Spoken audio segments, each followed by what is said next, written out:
Right, welcome to another episode of Warhammer 40,000. It's 6,000 points. It is Apocalypse, and the might of the Astra Militarum will do battle with the forces of the Tau Empire. Fighting across this open ground here, a river running across the terrain. At this end of the table, moving across, is a desperate defence here of this bridgehead, a very vital crossing, protected and defended by units of the Astra Militarum. Tau forces closing in on two flanks, and then a relief force of Astra Militarum tanks and mechanised units and artillery closing in to try and save the bridge from being captured by the forces of the Tau Empire.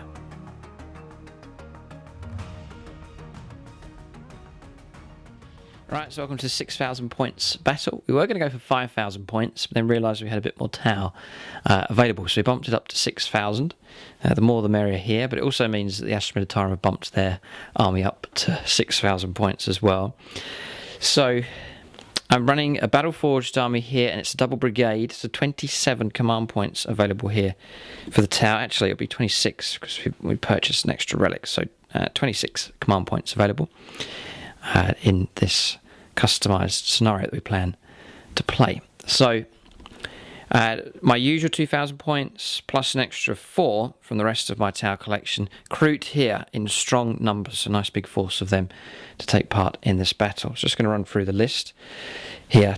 So for Apocalypse, you can take 3 warlords. One of them is the War Master. We're going to play a number of other rules we're going to bring in, sort of customising the game just to fit in with what we're playing, but some extra rules that we'll be using here. So as of filming, no name for this commander at the moment. He'll be the War Master. Quadruple fusion blaster for him, and vectored manoeuvring thrusters is a relic that has been given to that Tau. Commander's in the Enforcer battlesuit, so 6 wounds for him. 1 Fireblade with Markerlight, and another relic given to him, and that's the Pure-Tide Engram Neurochip. 1 Ethereal. Commander Shadowsun has joined with a shield drone and a command uplink drone as well, the double fusion blaster for her. Then for troops here, we've got 2 units of breachers, no upgrades for them, just units of 10. Then 4 more troops here, strike teams, fire warriors with pulse rifles, units of 10 as well. So bulking the infantry out nicely for the Tau. Hammerheads here, it's long strikes, another HQ, smart missile systems, 2 Seeker missiles for him, the standard railgun also. And smart missile systems. Same for Hammerhead number 2, same configuration. And then I've got 2 more Hammerheads here with double burst cannon, but all the other upgrades the same as these 2 Hammerheads here. So I've got 4 of them to use. Looking forward to using those. 2 Skyray missile defense ships with smart missile systems. 2 marker lights and 6 Seeker missiles for each of them. Then for broadsides here, I've got a unit of 3 with the heavy rail rifles, double plasma gun, and each of those is carrying a Seeker missile. Then 2 with the high yield missile pods and double Seeker smart missile systems, and a Seeker missile on each of those as well. The Riptide is in, double fusion blaster. The Ion Accelerator for him also. Then a Ghost Kill, Cyclic Iron Raker, double fusion blaster for him. A shield generator, 4+ invuln save, and 2 stealth drones for him. So then we've got heaps of drones. It's great to see these useful little things here. 3 units of 3 sniper drones, 2 units of 8 regular gun drones, 3 units of 4 shield drones. I can distribute these across the army. Then 1, 2, 3 firesight marksmen, unit of 6 stealth suits. There's 2 fusion blasters and they're the rest rounded burst cannons. Then the welcome return of Commander Shadowstrike has been redundant for a while. So that's the old resin model, this one. So a Ghost Who Walks Among Us is his warlord trait. Same here. We're going to play that you can take multiple of the same here. Right, so it just means it's a guaranteed 6-inch move for advancing. There's some marker drones here. 10 Pathfinders. Then the Storm Surge, 2 smart missile systems, cluster rocket system, 4 destroyer missiles, pulse driver cannon, double airbursting fragmentation projector as well, I've given it a shield generator, advanced targeting system, also, and a velocity tracker as well, which will be no use in this battle actually, because James doesn't have any units that can fly. Then 2 devilfish here, burst cannon on each of those, and gun drones, double gun drone on each of them as well. It's a bit of mechanised tower, might be able to put the breaches inside them. Crisis battlesuits, great to see them back in force here. So unit on the left hand side, fusion blaster and plasma rifle for them. Then I think it's called the fire knife configuration here. It's double fusion blaster and missile pod on those. And the ones at the front, the squad leader in the middle has double plasma rifle, and then the 2 at the back, plasma rifle and missile pods. So it's a nice heavy firepower there available from the battlesuits. 3 Krutox riders. 6 units of Krut. They're all units of 10, apart from this unit here, which has 11.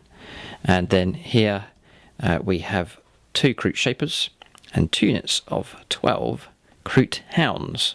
So we've brought some dogs here to hunt down these Imperial dogs in this fight. So that's the list here for the tower. We need all the anti-tank that we can muster, because James has a large heap of tanks to use in this fight. But we're optimistic here with the tower. They are pretty good against Astra Militarum.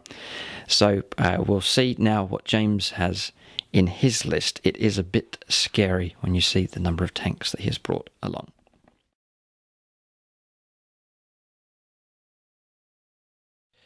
Okay, so as you can see, a rather large force of Astra Militarum. Intimidating, yes, we've gone heavy for tanks just to fit in with the scenario, which we'll explain a bit later on. But first of all, let James run through his list here that he has for his Astra Militarum force. Right, this is my 6,000 points of the 18th Cadian Regiment, and here to eradicate the Xenos Purge. So, we have the War Master, who is the company commander. He has the Grand Strategist and Inspired Tactics, which means you get to issue an additional order. Okay. And we have the second Warlord, who is the Tank Commander. He also has Inspired Tactics as well. And we have the Lord Commissar, and he has got the Chorus Aquila. And I'm going to spend an extra CP to grant him the Relic of Lost Cadia. So that's 2 relics in my army. So the bulk of the army is the infantry. So we have 2 platoons. Each squad is equipped with a Vox Caster, grenade launcher. Sergeant is equipped with a las pistol chainsaw. The rest are equipped with las guns, and that's 6 squads of infantry. And then we have the platoon command, regimental standard or platoon standard. And we have a Vox Caster, Medipack, and a Flamer. And we have the platoon commander who's equipped with a power sword. And then we have the company command, all the same, except with a Flamer, he's got a heavy Flamer. And then we have a Primaris Psyker, he's got Smite, Psychic Maelstrom, and Night Shroud. And then we have a Lord Commissar, equipped with a Bolt Pistol power sword, Tech Priest Engine Seer, Commissar, a Plasma Pistol and Chainsword. And then we have special weapon squads. One special weapon squad is equipped with 3 melter guns, which will be inside the Chimera, so the dedicated transport. And then we have the demo charge specialists, that will be inside the Chimera as well. And then we have the heavy weapon squads. One of them is equipped with las cannons, and the other 2 are equipped with the auto cannons. And then for artillery support, for the platoon, we have 2 basilisks equipped with the Earth Shaker cannons and the hull-mounted heavy bolters. And then we have 2 chimeras equipped with multi-lasers and heavy bolters. And then we have these chimeras here as well, equipped with dozer blade and hull-mounted heavy flamer and multi-laser. And then we have the tank commander himself. He's equipped with dozer blades, track guards, and we have sponce and heavy bolters, hunter killer missile and the battle cannon, hull-mounted las cannon. And then the first squadron, these are actually a squadron. So part of the spearhead detachment, we have 3 demolisher tanks, all WYSIWYG with the dozer blades, and one of them is equipped with sponce and multi-melters, plasma cannons, and the heavy bolters and las cannons. Everything you see there, the demolisher cannons. And then we have Liam Russ battle tanks, all WYSIWYG with the dozer blades. And then we have Liam Russ battle tanks as well with no dozer blades. And then we have more Liam Russes as part of the spearhead detachment. So all of these have objectives secured, in case there's any objectives depending on the scenario. We have 2 Liam Russ Punisher tanks equipped with the Punisher Gatling cannon, hull mounted las cannon, sponce and heavy bolters. And then we have the Liam Russ Exterminator equipped with the twin autocannon and hull mounted las cannon and sponce and heavy bolters. 3 individual Hellhounds, 2 of them are equipped with hull mounted heavy bolters, the Inferno cannon and dozer blade, and the squadron leader is equipped with the dozer blade, hull mounted heavy flamer and the Inferno cannon. And then we have the Sigiri's tank destroyer, I think. The weapon profile is quite unique. It's D3 shots, I think it's range 60 inches, strength 9, AP minus 3, D6 damage. Nice. So it's pretty good actually. And then we have the Manticore, equipped with the Storm Eagle rockets. And then we have the Macarius Vanquisher, equipped with the twin Vanquisher cannon, but it also can fire submunition as well, which counts as the battle cannon profile. And it's also equipped with sponce and heavy bolters and smoke launchers. And then we have the Bane Sword. It's equipped with the Quake Cannon, and that does a minimum of 3 damage plus D6 damage. And it's got sponce and heavy bolters and twin las cannons. And then we have the Bane Blade as well, with the twin heavy bolters and las cannons. And that works out about 6,000 points. Alright, so there it is, 6,000 points of Astra Militarum. It's great to get all these models out here. We do our usual games of 2,000 points as the usual size, but then now we do like to crack open all of the models here and get them on the table in a battle, especially for the tower. The last time these two forces played against each other was the Fortress of Telemar game that we played for Apocalypse. That was 4 years ago, so it's great to see these two large armies clashing once again. It's been a long time. Hatred for each other, the armies I mean, has grown over time, especially in recent games that we've been fighting, so it's great to let them have a chance to destroy each other on an apocalyptic scale. So special mention as well to gold level supporter on Patreon, it's Marcus Anthony, for his gold level support, and he gets a shout out here in this Apocalypse battle report. So we have a unique scenario lined up here, which we will cover next.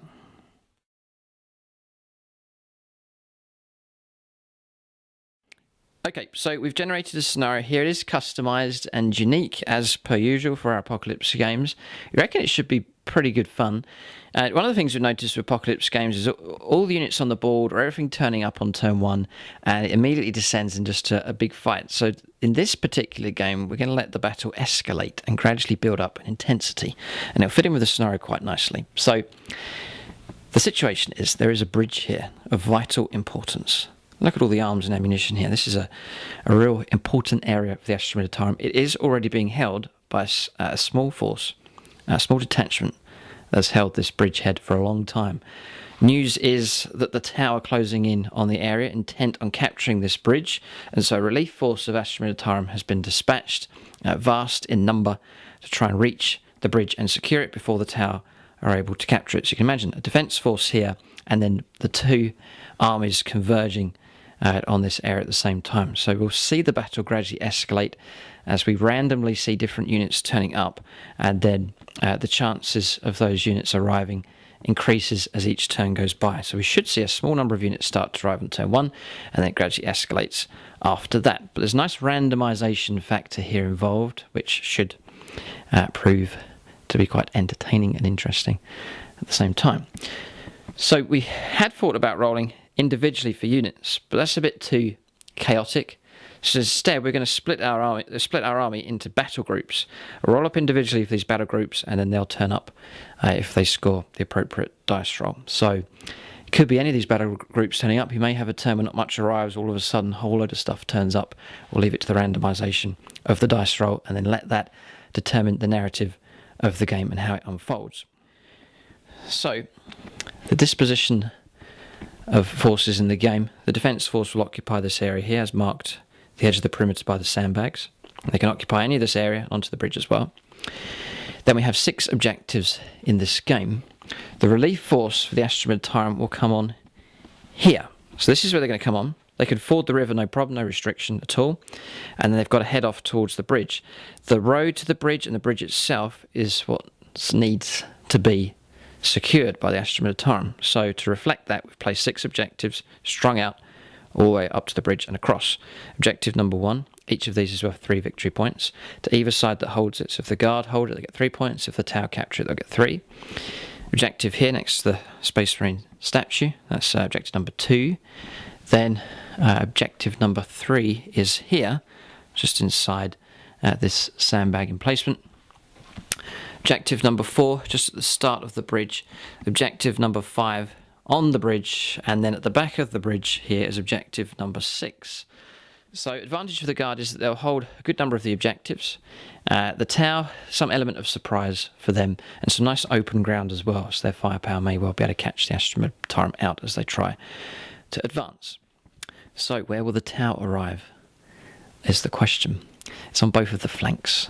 The tower can arrive on this flank here, and they can also arrive anywhere along this board edge also, plus other units that can descend via deep strikes. There is the element of surprise here for the tower, so they could turn up anywhere. That'll be randomised also as to which flank they turn up on, or if it's a man-to-strike attack, they'll be free to land wherever they please. And that'll be turn 1 onwards, we'll be rolling up for all of these reinforcements. So, bonus victory points is for killing warlords here. So the 2 warlords, a point for them, and the Warmaster, 3 points for killing the Warmaster. No First Blood or Line Breaker in this Apocalypse game. I'm going to make Shadowsun just to keep it correct here. Shadowsun is the Warmaster, so we'll grant her an extra warlord trait. Warlord here, the unnamed commander, and here Shadow Strike will be the second warlord. Okay. So, I think we've got an idea of how the scenario is going to work out here. We're excited about this one. I think it should work quite well. We try and make the games as balanced as possible, at the same time have a strong narrative and storyline running at the same time.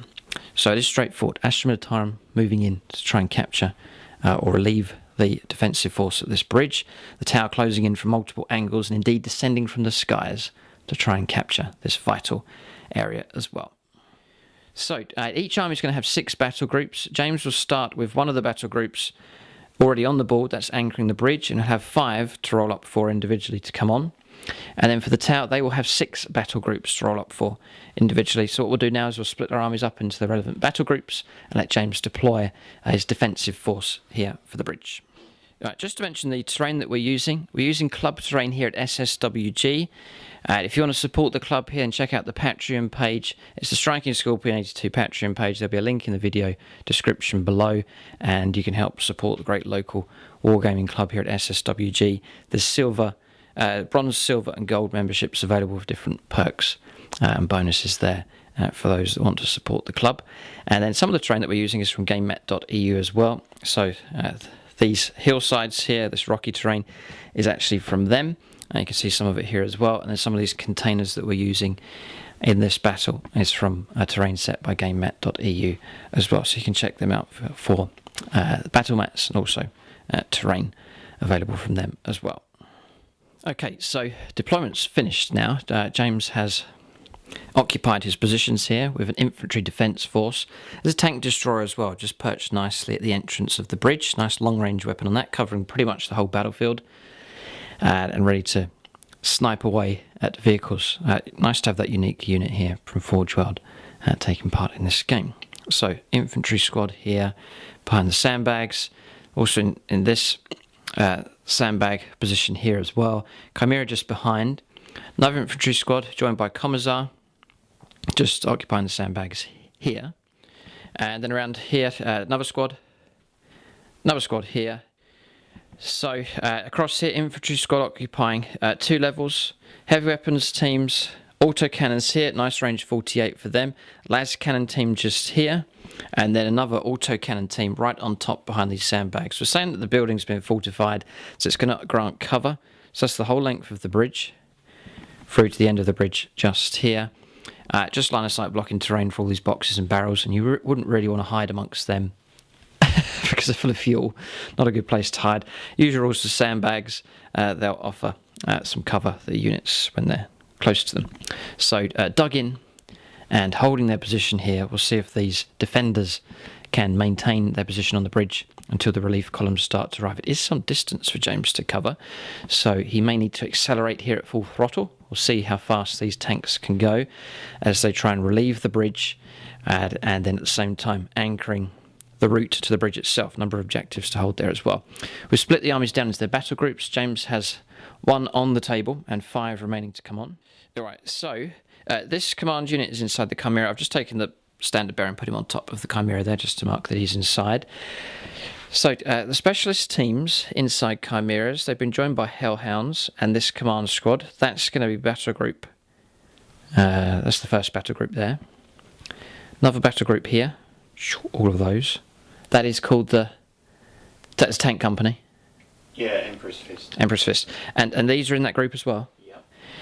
Oh man, if they arrive early, that's going to cause trouble. So then you've got, that's 1, 2, and then the third group here, Macarius, Manticore, and the 2 Basilisks. That's your long-range artillery support, and these have been split down into 1 each. That makes 5. So 1, 2, 3, 4, and 5. They'll be rolled for separately. So that's the 5. They'll come on randomly. We just don't know which ones are going to turn up. Some may arrive very quickly. Others may take a good while to arrive. It just represents the forces converging on this area, trying to assemble themselves, mobilise and join the attack. We didn't want everything turning up simultaneously just to represent. Instead, we want to represent the armies converging onto this position and gradually building up in intensity. We split the tower up into 6 groups as well. So we've got an infantry block here. There'll be 2 Devilfish to transport the breaches, then the Imperial, Fireblade, and the commanders here as well. So this commander and then Shadowsun. Also been joined by unit Pathfinders. So a nice big block of infantry. Then I've gone for a hunting pack here of hammerheads for hunting down James's tanks. Then I've gone for broadsides, Riptide, 2 Skyray missile defense ships, and all of the shield drones in another group. Then we've gone for a stealth group here. So the Ghost Kill sniper teams with the Firesight marksman, the stealth suits just here, and also the Storm Surges join them. So that's another group. Then we've gone for a battlesuit drop group here with Shadow Strike joining them. They'll take all the drones. So 2 units of gun drones here. Marker drones will join them also just to add a bit of protection to that group as it descends. They all come down at the same time, all together. And then the 6th group is Kroot. Pure Kroot. This whole chunk of Kroot can arrive as one group as well. So 1, 2, 3, 4, 5, and 6. So we're organised now. Odds are one of these groups should turn up on turn 1, possibly 2 or 3, and the same for the Astra Militarum as well. Tau have a slightly higher chance because they've got 6 groups as opposed to James's 5, a slightly higher chance of these battle groups turning up early. So that's the scenario. I think we're all set now. A difficult game for the Tau, I reckon, this one. James already controlling 4 objectives. So Tau have got hard work here, and really this game will be determined by which of these battle groups turns up. If units are delayed, it'll cause trouble, or indeed if units arrive too early and then get caught out in ambushes as well. But we'll see how the game unfolds, or maybe capture some of the dice rolls on video as well, just to see which of these groups arrive. Alright, so ready to start here. Just to mention, you can play multiple of the same stratagem in a turn. This is Apocalypse here, and you, for example, multiple re-rolls you can make in the same phase using command points. Okay. Fine, so what we'll do, because this scenario is quite balanced here as far as who goes first, who goes second, we're just going to roll off to see who goes first and see who goes second. Quite an important roll here. So maybe the Tau would like to go second, I would imagine, just to see what turns up for the Astra Militarum. But we'll roll off here. Okay, here we go. So I have the silver dice of destiny. James has the golden dice of doom. I have the golden dice of victory. Oh, right, okay. Like so. 6. He's going first. That's actually quite good for us. And we roll a 4. All right, so James will go first here. Do we want to seize initiative? No, we will not seize initiative. We're quite happy just to watch and see what happens. Astra Militarum will go first here in this game. Blast. James is, the rules is you can choose whether to go first or second, so he's going to let the Tau go first. Oh dear, okay, that's fine, no problem at all. Do you want to seize initiative? No, right, okay. You're right, okay. So what we'll do now is we'll go on to the first turn. It will be the Tau that will go first, so we'll roll up to see which battle groups arrive and prepare to make our assault on this bridge.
Alright, so we're on turn 1 here for the Tau. Ideally, I don't want anything to turn up.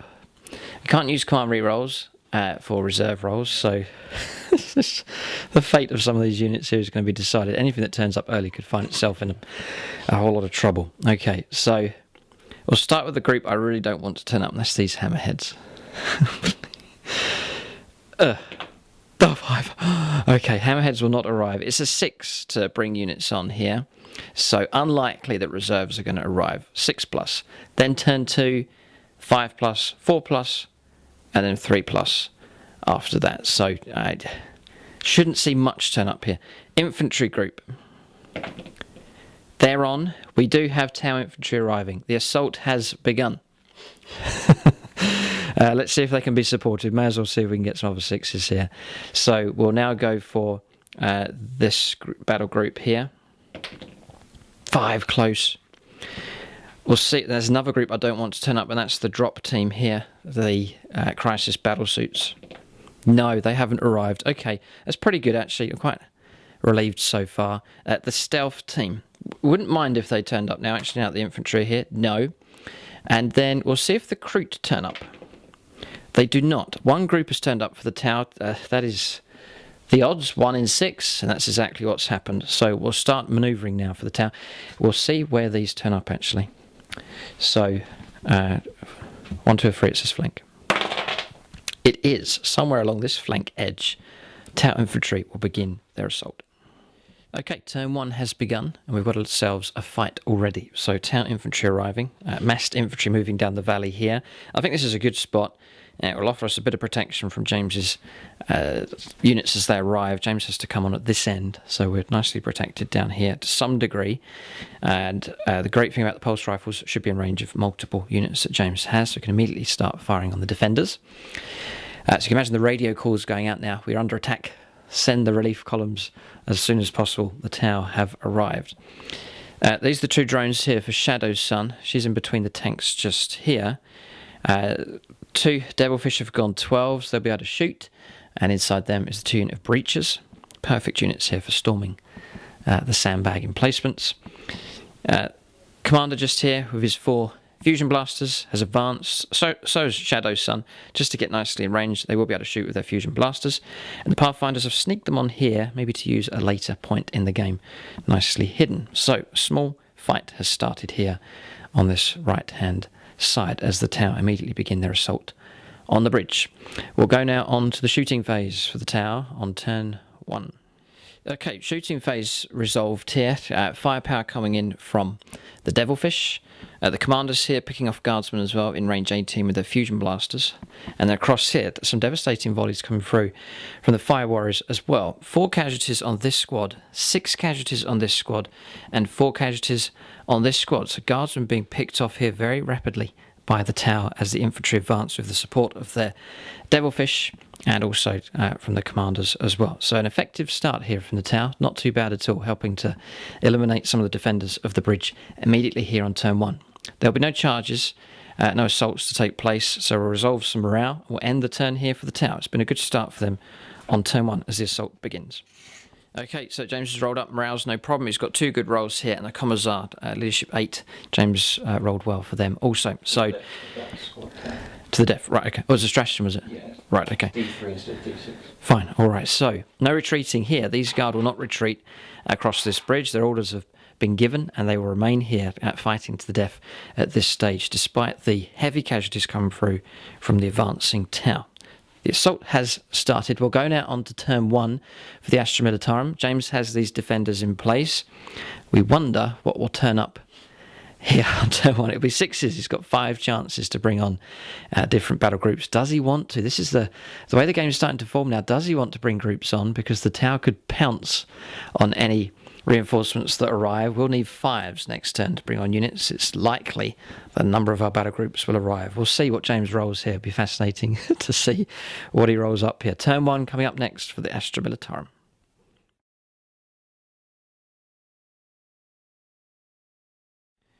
So I think the game's kicked off quite nicely here with the stories forming up well. James says he likes this scenario, so that's usually a good sign.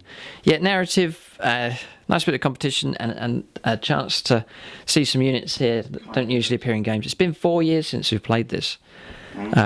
Tau versus Astra Militarum. It's great to see this combination.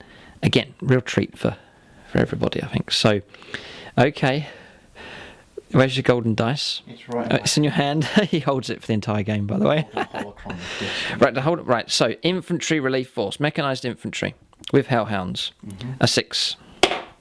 Close. No. Oh boy, the tank company. Oh man. I knew it. I knew he'd roll a 6. They've arrived. Oh no. See if anything else turns up. So we have the Bane Sword, is it? Bane Sword, correct. Right. Nope. Close. God, dice rolling's good. The Bane Blade. Nope. No, close. Again, a 5. And your artillery support, see if they arrive. No. So that's it. That's it. Tank company arrives. They're going to come on at this end of the board. I wonder what they can see. See if they can see any of the tower infantry. Yeah, my Devilfish might be in trouble. But there is range involved here, though. Las cannons will not be in range for sure, so it'll be down to James's battle cannons and so on to see if they get in range. But all of a sudden, the game has changed shape again, even at this early stage. Turn 1, we'll let James make his moves. Oh boy, we've got ourselves quite a fight in our hands now. So tanks arriving on this flank. So we've saying that James can arrive on this board edge here up to the river, so up to this point here, and that's where all of his reserves are going to be turning up. So it's the rush towards the bridge here. That's the area he's got to cover and drive towards, making good progress already. He's popped smoke with a number of these here, and the Demolisher squadron moving ahead and popping smoke as well. The main battle cannons, though, from these 7, are in range of Tau units. James will immediately be able to start a crossfire here as the Tau attempt their assault. So quite a dynamic starting to form now. He's just working on his movement for the units that he has over here, just checking ranges and so on. He's moved the Chimera, I can see. It's moved across to occupy the middle of the bridge. Tau are going to struggle here. This is a good start, but is this force enough to push into the bridge at this stage, especially with covering fire available now from the Russes? Tau are going to need more help if they're going to make an early attack on this bridge here. But is that movement finished now, James? Done? I think he's done here. He's moved up the autocannon team further up the bridge here. These all deploy covering this flank. This is where the Tau can turn up here. Anywhere along this edge, James does need to be careful. We need to stay 9 inches away from enemy units, but we could see units clashing here at very close range on these flanks. So the Astra Militarum and the Tau need to be aware that is able to happen. I think movement's complete. Psychic phase? He's not on. He's not on the board. Okay, so immediately go on to the shooting phase next. The Astra Militarum on turn 1. Battle cannons at the ready. Right, so we're on shooting phase here for the Astra Militarum. James is going to kick off with the tank destroyer. This one here. Right, it's going after Devilfish, just to see if this one can cause trouble. So 60-inch range, D3 shots. That's 2 shots. Gets 2. Just rolling up here. Forced to hit. Missed. Rerolling ones. Oh. Just still. On Cadians. Misses. Oh, shot flies past the Devilfish here, and no hit coming through. A warning shot there from the tank destroyer.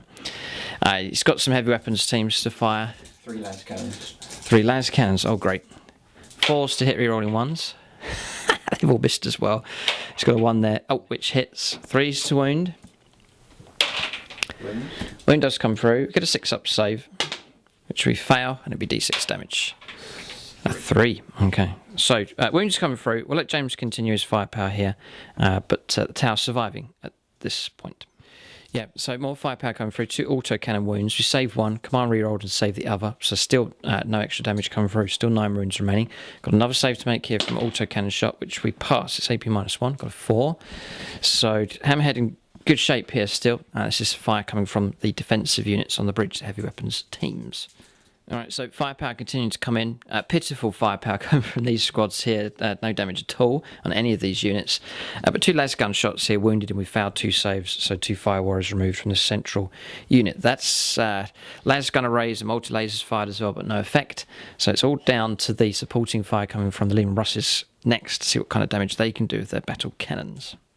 Alright, so firepower complete here. Battle cannons from 7 tanks coming in this direction. The Devilfish finally succumbed, but took a lot of effort to bring it down.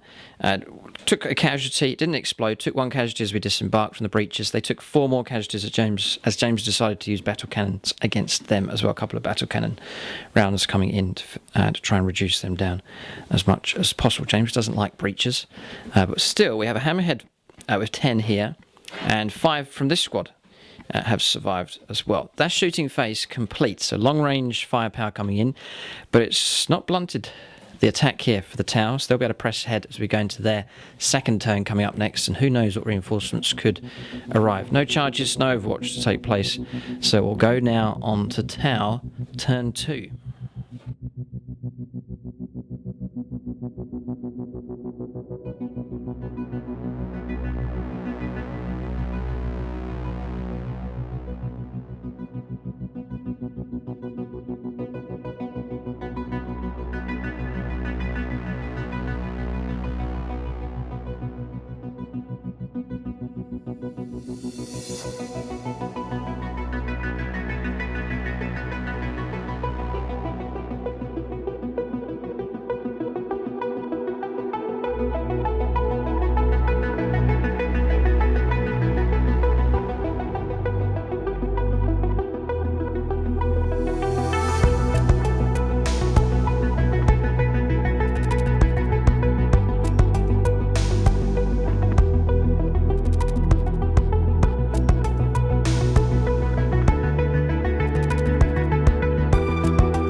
Okay, here we go. Tau, turn 2. Who will arrive? We do want some kind of help here because we have to press on with this attack. But we can't do it alone. We need help now that the tank company's arrived. So we're going to roll some dice to see which of these battle groups arrive. It could be that none of them turn up if we don't roll well enough. So we'll take the silver dice here. We'll see if the hammerheads arrive. They do not. They'll come on later. We'll see if these arrive. The broadsides to lay down some firepower. They do. We've got a group turn up here to help out the tower. Quite well protected as well with drones. We'll see if the tower descend from the skies. The battle suits, no. We'll see if the stealth units arrive and the storm surge. Wouldn't mind them turning up. They do not. And we'll see if the Kroot decide to arrive as well. They do. A Kroot horde is about to arrive on this board. So 1, 2, or 3 for the Kroot would be on here to support the infantry attack. No, the Kroot are going to arrive on the other flank. They've been sent round to the other side by the tower commander, Shadowsun. And then the next group, the broadsides and the other units, 1, 2, or 3, it's this flank. No, we've rolled a 5. They're going to turn up on the other flank. So 2 battle groups will arrive across the other side of the board. And again, the dynamic of the game will shift drastically. We'll go now onto movement phase for the tower. Objectives up for grabs. Astra Militarum looking strong, but all of a sudden, 2 battle groups from the Tower Empire will turn up here. This is going to turn nasty on this flank. Right, so movement here for Tau turn 2. The force across the other side has arrived. We'll cover them in just a moment. So movement across here. Pathfinders, I don't think there's much of a priority now for being targeted. James has other units to deal with, so we've advanced with them. They've got 9 in total. Breachers have disembarked and moved out, so getting close to the sandbag emplacements now. The other squad that are disembarked, they've moved. Then Shadowsun and the commander moving up behind the line of breachers. We saved this drone. It's accompanied by drones, the Devilfish, so we rolled a 1. One of them died, but one of them we've put back on the board. It's just a lone independent unit. We used automated repair system, put 2 wounds back onto this Devilfish. It's back up to 11. And then 1, 2, 3, 4 units of Fire Warriors on the move, 6 inches moved by them, and then the Imperial granting 6s for ignoring wounds, and then the Fireblade moving up behind as well. So pressing on with the assault here despite the tank company on the tower left-hand flank of this attacking force. We'll cover the movement around the other side now for the 2 battle groups that have turned up on the other flank. So along the river's edge, the Kroot trackers have manoeuvred the Kroot force in this direction, so heading through the reeds here. This is going up to the edge of the water. There's 1, 2, 3, 4, 5 squads of Kroot in there, the Krootox riders. Then the hounds. We're playing it so that you can deploy, move where you want, but you have to be more than 9 inches away from enemy units. We'll be allowed to charge or attempt charges. So Kroot hounds have moved. These have gone 12. These advanced a little bit further, but these will be able to charge here. And the Shapers, there's 2 Shapers in amongst them as well, but that whole group is moving up the edge of this board. We reckon Tower Infantry and Kroot here may well be able to make an assault on this bridge and claim it. This pincer move is taking shape very well, and James's tank force is some distance away. 12 inches jumped up and over here with the 2 Skyray missile defence ships. And across here, the broadsides have turned up, keeping 9 inches away. Heavy rail rifles, high-yield missile pods, drones all amongst them here to try and offer some protection, and then jumping over 12 inches, losing a mortal wound and using the Nova reactor to boost our save to 3+, anticipating a lot of firepower coming in.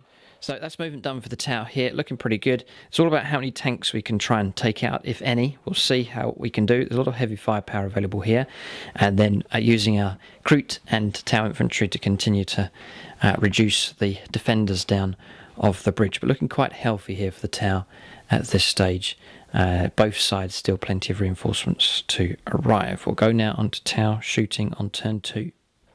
Alright, so shooting for the tower here on turn 2, pretty effective. We managed to get some assault shots, some shots from the assault weapons here, picked off a few guardsmen, then used the breachers to clear away the guardsmen that were left inside these 2 trenches, so good clearance from them. Bit of support coming through from the Devilfish as well.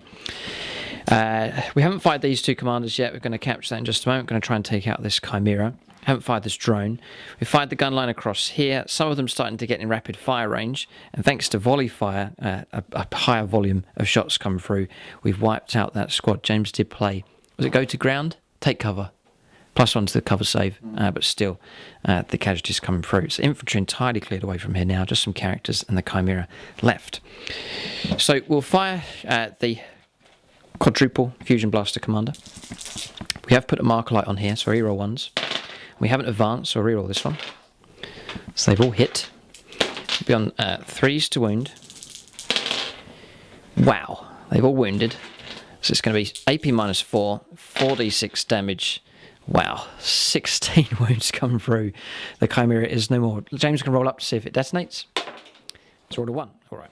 So yeah, James roll up for the models inside, see what happens to them. 1 is slain. 1's slain. All right, so let him disembark. The Chimera destroyed here by the commander.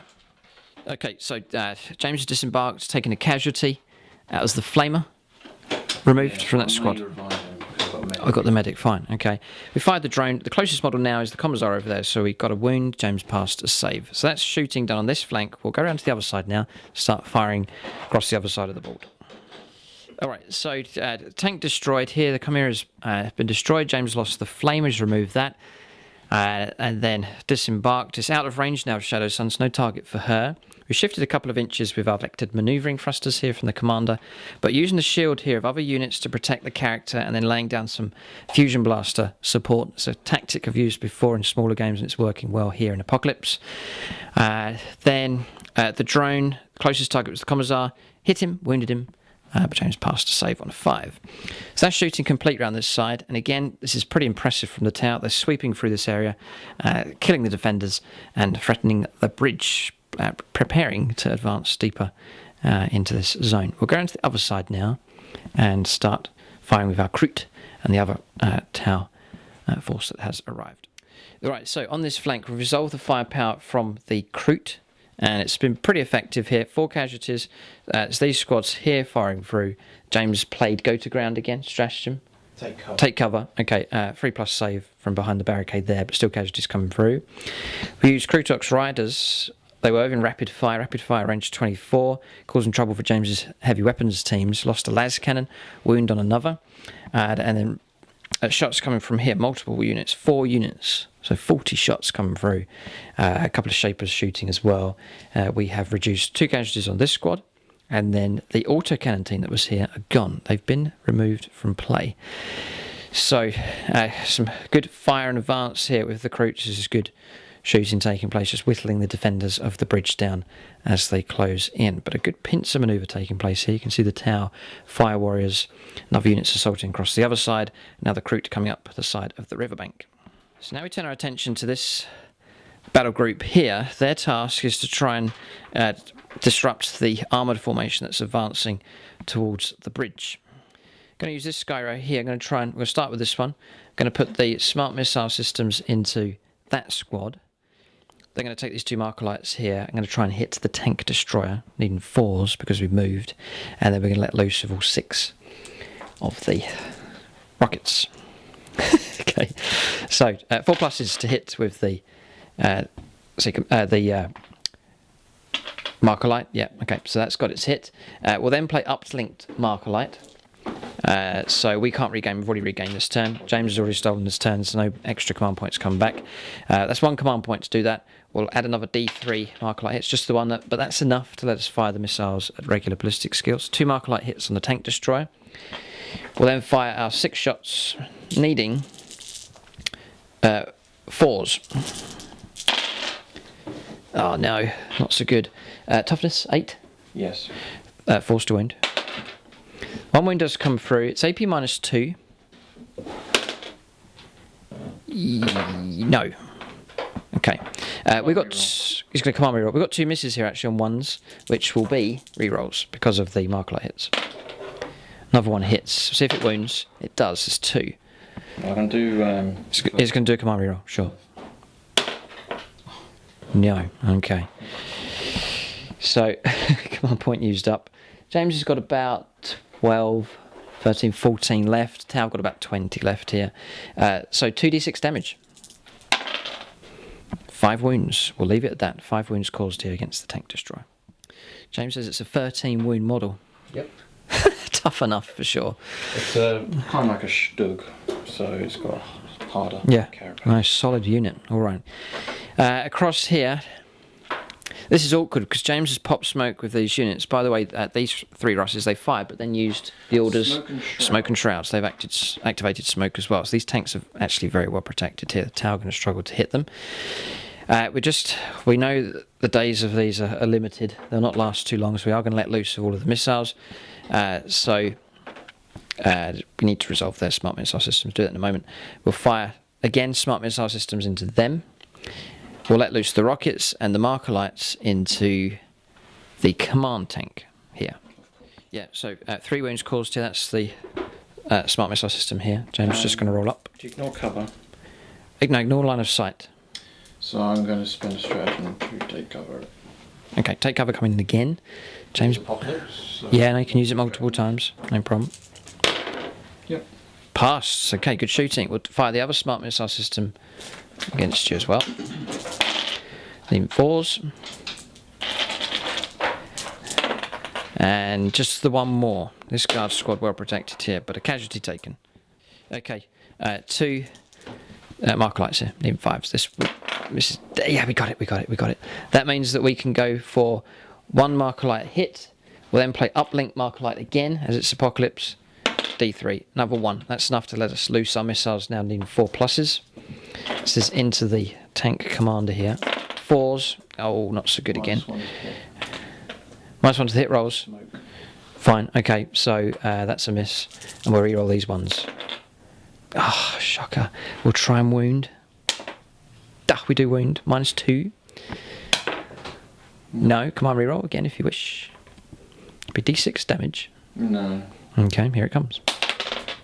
So 3 wounds taken on the tank commander, but still very healthy indeed. So not that effective here with the Skyray missile defense ships. Okay, so we're going to turn to the Riptide now. I'm going to put 2 fusion blaster shots into here, and then we're going to put the ion accelerator. We're going to overcharge it and go into the Russ. Just there, James just pointed to him. He hasn't activated smoke. D6 shots with the ion accelerator. 4, we'll keep that. We need 4s to hit. Got 2 hits. Is strength 9. Oh, come on, reroll. Oh, nothing from him. Multiple command reroll. Can you? Yes, Apocalypse. Right, okay, we'll do another command reroll. Try and get a 3+. We do. That's 2 command points. Yes, used up. James will just remove those from the pile. Plenty to burn through here. And then James can try and make a save here of 6+. Oh, he's rolled he's rolled a 6. Well done. Okay, and then 2 fusion blasters into here. They have both missed as well. So the Riptide has done absolutely nothing. Let's hope that we can do better with the broadsides. I got a bad feeling about this. This tank company here is going to cause a lot of trouble. Okay, so here we're going to go for the heavy rail rifles into the tank just over there, needing 5s. 6s. Oh yeah, 5s. 5s, yeah. Then we'll go for the Seeker missiles. We'll let those loose now because I'm not sure how long we're going to last. We'll put those into the marker lighted commander. Then the rapid fire, 2 of the plasmas and the other plasmas at the back into this demolisher. So, Seeker missiles on the commander. Needing 6s, rerolling 1s. Got a hit. We don't wound or command reroll this. Come on. No. Another stratagem or command point used up. Alright, plasma now into this one. Need 5s here because it's not a heavy weapon. And no wounds coming through. Tau struggling here. These are tough vehicles to deal with. So far we've caused 3 wounds. We've got about 1,000 points of Tau here. And we've put 3 wounds on a Lehman Russ so far. Right, heavy rail rifles. They could cause trouble if we get the hits. Needing 5s. No. Shocking dice rolls here. I'm going to command reroll this, try and get a 5. This is desperate. No. It's because we've moved on to the board. James draining my command points away here. We'll now go for a wound. We'll command reroll that as well. 4+. We do get the wound come through. It's -4, and it will be D6 damage, which is a 3. 3 wounds caused against the Russ, but still in very healthy condition. Okay, so we've completed firepower here coming from these, and they've done absolutely nothing. We put our shots into the commander, got a couple of hits but failed to wound. So total, all the firepower that came from here, it was disrupted. We have moved, that played a big part, and the smoke as well. Brilliant protection for these tanks. 9 wounds remain on the commander, 9 wounds remain on this tank, and that is it. We've caused no other damage. So Tau will now have to brace themselves on this flank for the return firepower coming from the guard. It literally could be enough to wipe out this Tau battle group. That shooting phase finished. Now across the board, we'll go on to charges and Overwatch next. There might be some potentially. Alright, so assaults were attempted here. We tried to charge with the Riptide and failed. Took some wounds, but the 3+ in 1 save protected us. Then across here we tried to charge with these Hounds. Command rerolls being used, but failed to reach these guardsmen just here. So no charges taking place from the recruit that have arrived. James has since done morale. Removed another model from here, and everyone else has passed, no problem at all. So that is the turn finished. There's no assaults across the other side of the board. So now we'll hand over to the Astra Militarum. They're poised to strike the Tau hard here from range, but overall, this bridge defence force is looking increasingly cut off here. The Tau are making a pincer manoeuvre here, looking pretty strong, clearing away infantry as they go and closing in on the bridge. The objectives are some distance away, but the Tau are effectively clearing any resistance that's in their path on both sides of the board here. Question is, can James move units across the board quick enough to relieve the bridge and indeed capture these other objectives on the way? We'll see. We'll go now on to Astra Militarum, turn 2.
Alright, so we are on turn 2 movement here for the Astra Militarum. Just saying, there's some distance for these tanks to cover. James's plan is just to blast the Tau off the table and then cling on to the objectives at the bridge. And the Tau rushing as fast as they can to eliminate that resistance here on the bridge and then close in onto the objectives. Now, we might be able to deal with the forces that are here, but James could then just blow us away and the bridge will be empty for his units to move on to later. But we'll see. Well, this tank company prepares to move. The defenders here will dig in. Roll now to see if James can bring on any reserves. So a 5+ required. There's still 4 battle groups remaining. He should get at least one of them on to the board. Yes, the infantry release the relief force here. To see if they arrive. No, they do not arrive. Okay. Yes, Baneblade. It's gone under the bridge. No. No, okay. Uh-oh, you might not get anything turned up here. The next, super heavy? No. No. And the last one is the artillery support. No. No, it's not arrived. Okay, James happy enough. So it's going to be down to the tank company here to see what they can do. Smoke's going to be removed. This protection to be taken away. There's only got these 4 vehicles here that will be able to pop smoke. The rest have used theirs up. So there'll be easier targets to hit for the tower. If we have anything left, that's the big question. We'll go now on to movement phase. We'll see what the tank company decides to do. Alright, so movement here for the Astra Militarum on turn 2. 5 inches across here with these tanks. Just going to keep the rate of firepower going with them. Remain stationary here with the tank commander. These 2 have moved forwards. This one's moved. This one here has made an advance, so it was across here. 10 + 6. 10 + 6, okay. And these? Stood still. Stood still, just going to let loose of all they have. Then across here, holding on to the barricades, try and look at the recruit headed towards them.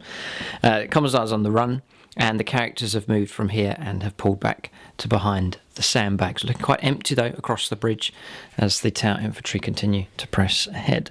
We'll go on to shooting phase next, the Astra Militarum on turn 2.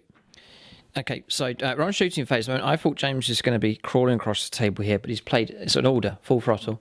So granted to these tanks, rolling up 10 plus D6, 15, 13 and 15. So now we've got an armoured column which has now secured this objective and pushing on towards the bridge so that you can get speed out of these tanks. James sending this unit of 3 here off towards the bridge, making a dash to relieve the defenders. The rest are going to provide some firepower support. Looking very good. So these will not be able to shoot at all, but James has plenty of firepower still left. It's great to see this tank company operating on the board, given them nice wide open spaces for it to manoeuvre and show us how it works. We'll press on with some firepower next. Right, so we're on shooting for Astra Militarum here on turn 2, just in the middle of it at the moment. So firepower coming from the bridge. Tank destroyer, no wounds coming through at all. Who did you fire him at? Devilfish, okay. We've dropped down to 9. 2 wounds came through from autocannon fire. Mm-hmm. Yes, okay. Other than that, no other casualties. So James just lacking in men here. They've all been shot by pulse rifle fire, and the breacher team's clearing them out of their defences as well. So tower looking strong with this infantry attack. James has his big dice tray ready for his shooting with his tanks in just a moment. Across here, 3 Kroot hounds brought down. Dogs being shot here by lasgun fire from these 2 squads. Pulled out a couple of 6+ saves. No casualties at all on the Kroot. That was firepower coming from lasguns here on the bridge. So plenty of shots, but just pulled out a couple of 6+ saves. So we've finished over here now. There's hardly any damage coming from the defenders on the bridge. So now we turn to James's tank company. So situation is these remain stationary. They'll be able to shoot. And then we've got firepower all the way across here with these. And these have moved too far to shoot. Okay, so here we go. Shooting coming up for these tanks next. Right, so the first tank's fired. Which one was it? The one furthest away. It's fired all the way across here. A las cannon's just wounded here, and it caused 4 wounds on the drones with the battle cannon. I just rolled 3 saves of 4+, so no damage so far. 3+ to block this las cannon shot. No, going to command reroll. And it's a 4. Okay, so we'll drop another. Rolled 6 here to keep it with the pure tied engram mirror chip. It's a cocked dice. It's a 4. Alright, so another command point can be removed. But this 3+ invuln may well keep him alive. 1 rust down. 5 to go. At least over here. 5 + 3. 8 vehicles left to fire here. So we'll follow the sequence along. So it's the next one. This is battle cannon number of shots. 5 shots, needing 4s. It's good firepower. Yep. 2's to wound, strength 8. And then 4+ invuln saves. And then we'll die, but 5+s will come back again. That's the drones. Unbelievable. Yeah, so we've got to work this out properly. It's not a saviour protocols that's going on. I would have saved 2 wounds come through. We'll put this on the first drone. D3 damage. So it's only 1. It's just the 1, so saved. Next one. 3. So save 1, I've got to save 2 more. Otherwise we'll lose drones here. No, so 1 drone has been killed. So it's 5+ per wound, not just a one-off roll.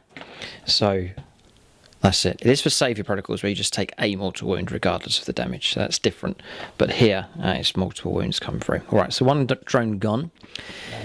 Laser cannon, same target here. Yeah, hit him. Hit and wounded, right, okay. So 3+ invuln save passed with the shield generator on him. Is this Russ? So next, Russ will fire. Range with heavy bolters. Heavy bolters out of range. We can put the heavy bolters into him. James is checking ranges here. Starting to get the smaller grade weaponry in range. No. Oh, great. So it can fire at him, though, with the heavy bolters. So battle cannon. So yeah, it's rolled up here. 7 shots into the drone. Same targets. 3 of them to try and bring down. 4s for hits. 2s for wounds. 3. Okay, so first we do invuln saves. We pass 2, and then D3 damage is 3, so we need 3 5+. No, long gone. Another drone pulverised here by battle cannon. Last cannon into the... And a last cannon shot, yes. Now coming in against Thriptide. Hits. Oh, you moved. -1. Oh, yes, because it's a sponson. Hull mounted weapon. Okay. Right, so that's 3 Liam Russes used. Liam Russ number 4 to fire next. Oh. Turning the turrets. This is very, very cool looking exchange here. Same targets again. James knows the importance of the drones. If you can strip the drones away, they'll lose their protection. So, same again. Heavy bolters into the drones. Now they are in range. Main battle cannon as well into the drones. And the las cannon can now go against him. Missed. All right. So heavy bolters have fired and killed the last 2 drones. Battle cannon firepower is now redundant. That squad's been wiped out. So 1 unit of 4 drones now has been removed. Las cannon has just missed. So that's Limrus number 4 there has fired. Right. So the next one, number 5, is going to put its heavy bolters into the drones. It's proved quite effective so far. Las cannon's here again. And the battle cannon as well. And the battle cannon's him. Okay. Tower proving quite tough so far. James realising he needs to take the drones out first. And that's saving the heavier gear. Can he grind them down? How many wounds? 1 wound. 4 up save. Nope, and a 5+ to keep the drone alive. Yes. Interesting. Battle cannon. Yeah, battle cannon. 7 shots. It's going into here. 4s for hits. 1 wound. A wound. We'll take the 3+ save. Command reroll. Loud. 3. I'll try and regain it. Yes, we do. So keep that command reroll where it is. That command point doesn't need to be removed. Roll to 6, and that's us. That's our command point back for the turn. 3 damage. And James has rolled 3 damage. Nice. He drops us down to 10 here on the Riptide. Okay, starting to drop wounds. Laser cannon shot. Yep. Needs 5. Miss. Missed. Okay. Battle cannon. Same configuration. Yeah. Right, so battle cannon, laser cannon here. Heavy bolters again into the drones. This is the number 6.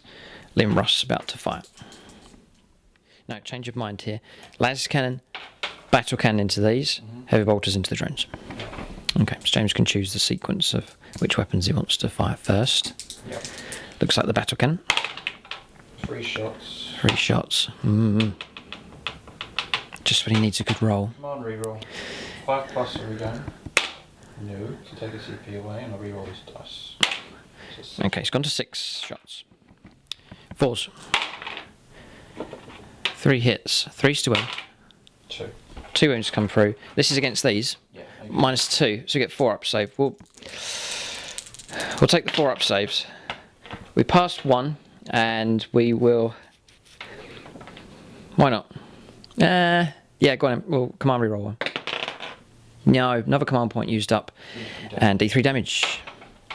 There's a 5. Nice. 3 wounds come through. Okay, burning through command points here, trying to keep these alive. I mean, if I can keep this firepower here, they will cause trouble for the Russes next turn. And that was here. Oh no.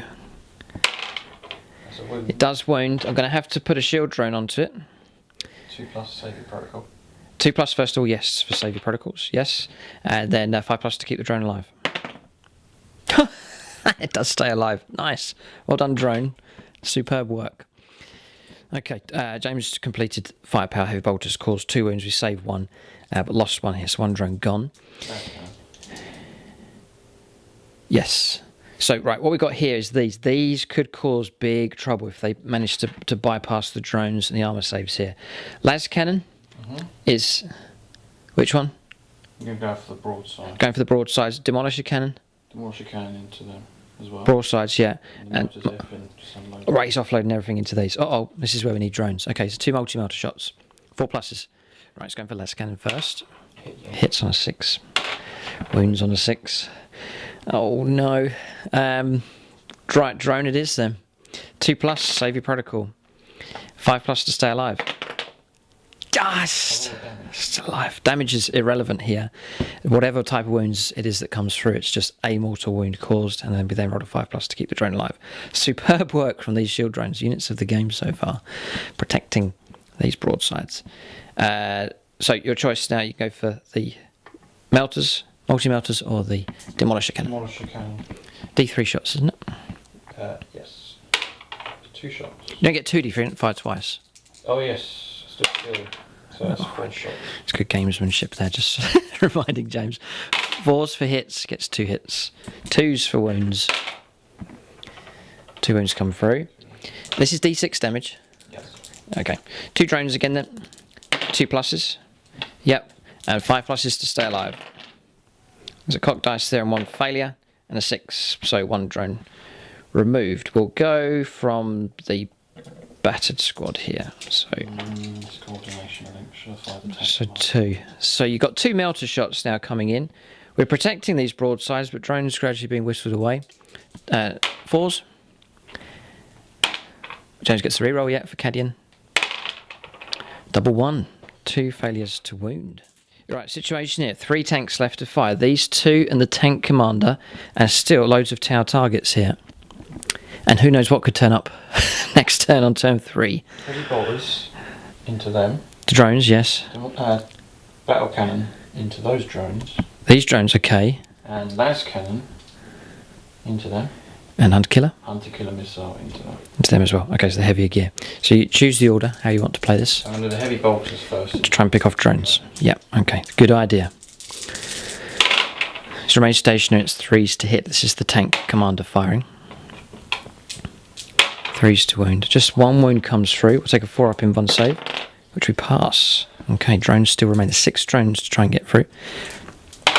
Okay. 5 shots. 5 shots to the battle cannon. So remain stationary. I think you can re-roll that one. Come on, reroll. Come on, re-roll it. Okay. No. Okay, he's rolled a 1. 5 shots in 4s. 3s.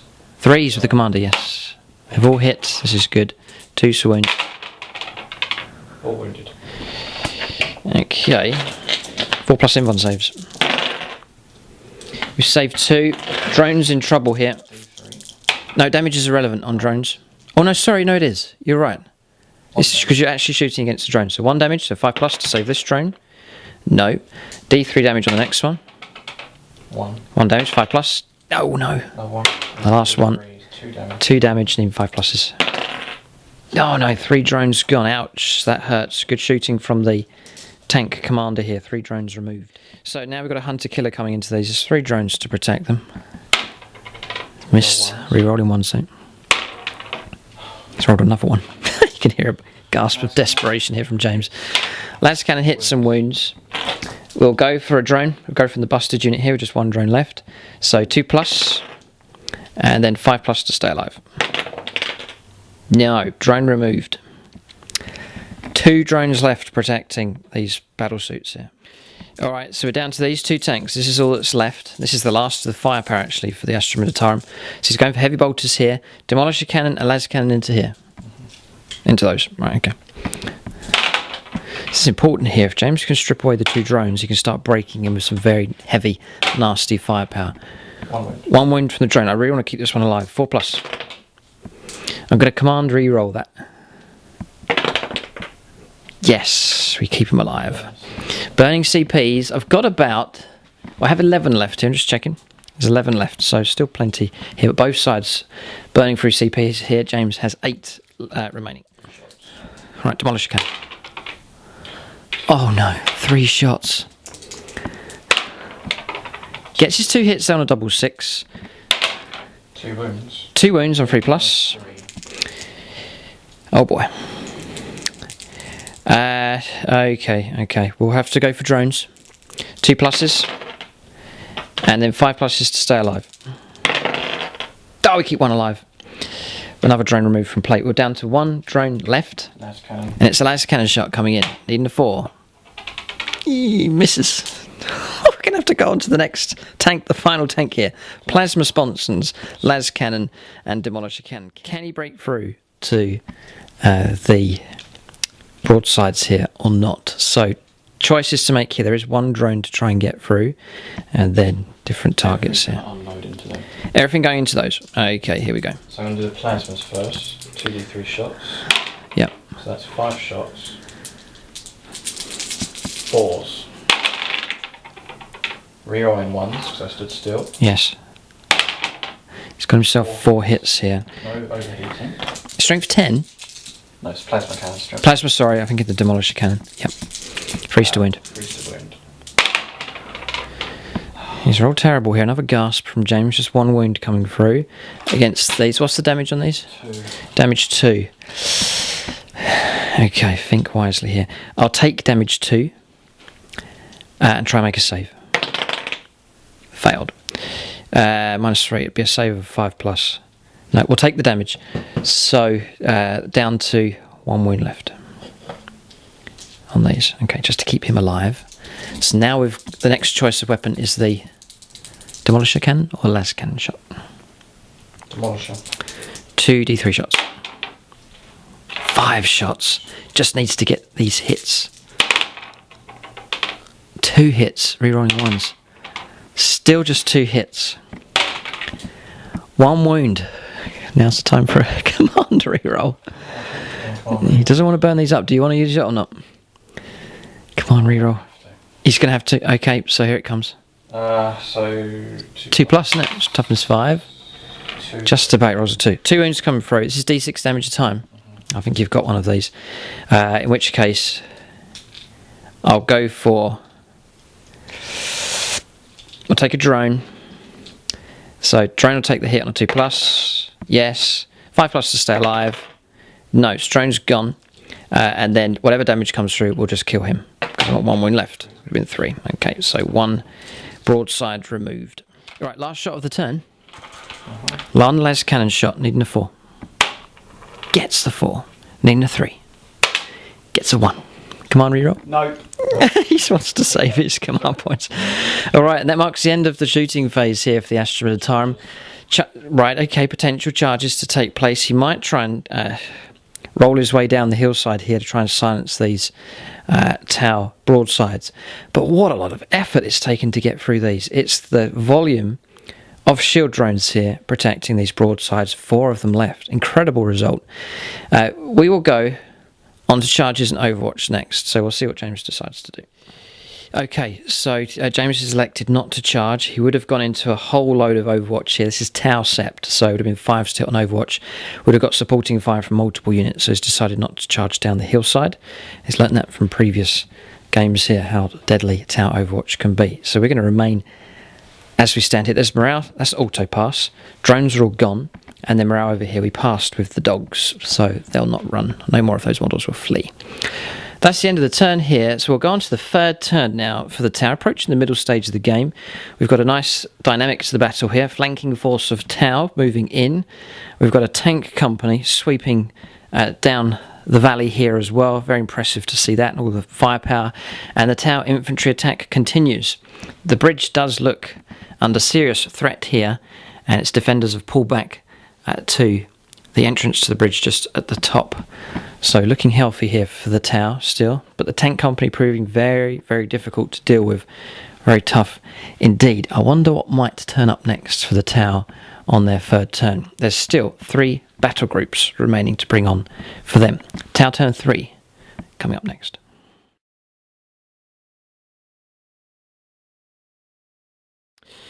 Right, so enjoyable game so far, and it's been a bit more relaxed than usual Apocalypse. Usually in Apocalypse, everything's on the table, everything turns up all in one go, and it can be an absolute nightmare working your way through the turns. But this has been a build-up here as the battles got going, and we've sort of eased ourselves into the game, and it's proved to be much more enjoyable. So for those of you that attempted to play Apocalypse, or have played before, and have walked away with a bit of a headache, so that's what can happen sometimes.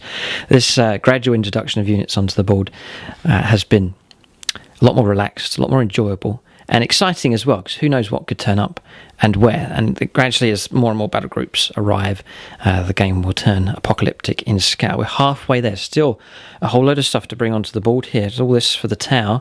James still has these units as well. We're going to be on 4s now to bring on reinforcements, so you can expect a lot more stuff to turn up. Should do. We've got 3 chances at rolling 4+. So here we go. Will the hammerheads turn up? I'd love to get these on and have a long-range firepower exchange. 4+. 6. The hammerheads have arrived. Oh boy, this is going to be good. Ideally, I'd like everything to arrive and blast this tank company to Kingdom Come. The battle suits, are they going to descend from the sky or not? Oh, yes, they are. Oh boy. And the stealth units, including the Storm Surge, are they going to turn up? Dive roll to 6. Everything is going to turn up here. We'll determine flanks, and we'll roll that up in just a moment. We'll determine flanks and then see what arrives. But this is going to get interesting. 6,000 points of Tau will descend onto this battlefield and see what happens. James's tank company may well find themselves in a bit of trouble. We'll go on to movement now for the Tau on turn 3. Okay, movement for the tower here on turn 3. We've got ourselves the epic apocalypse that we were looking for here. Tower forces have arrived in style. Now, this is none of my doing here. This is Shadowsun has orchestrated what you're about to see take place here. So, movement. There's been a lot of movement now. All of the tower forces now on the board. We have no reserves left. Kroot have pressed on with their advance. The dogs bypassing this stranded unit of guardsmen and pushing through. They've reached to here. They're almost at the bridge.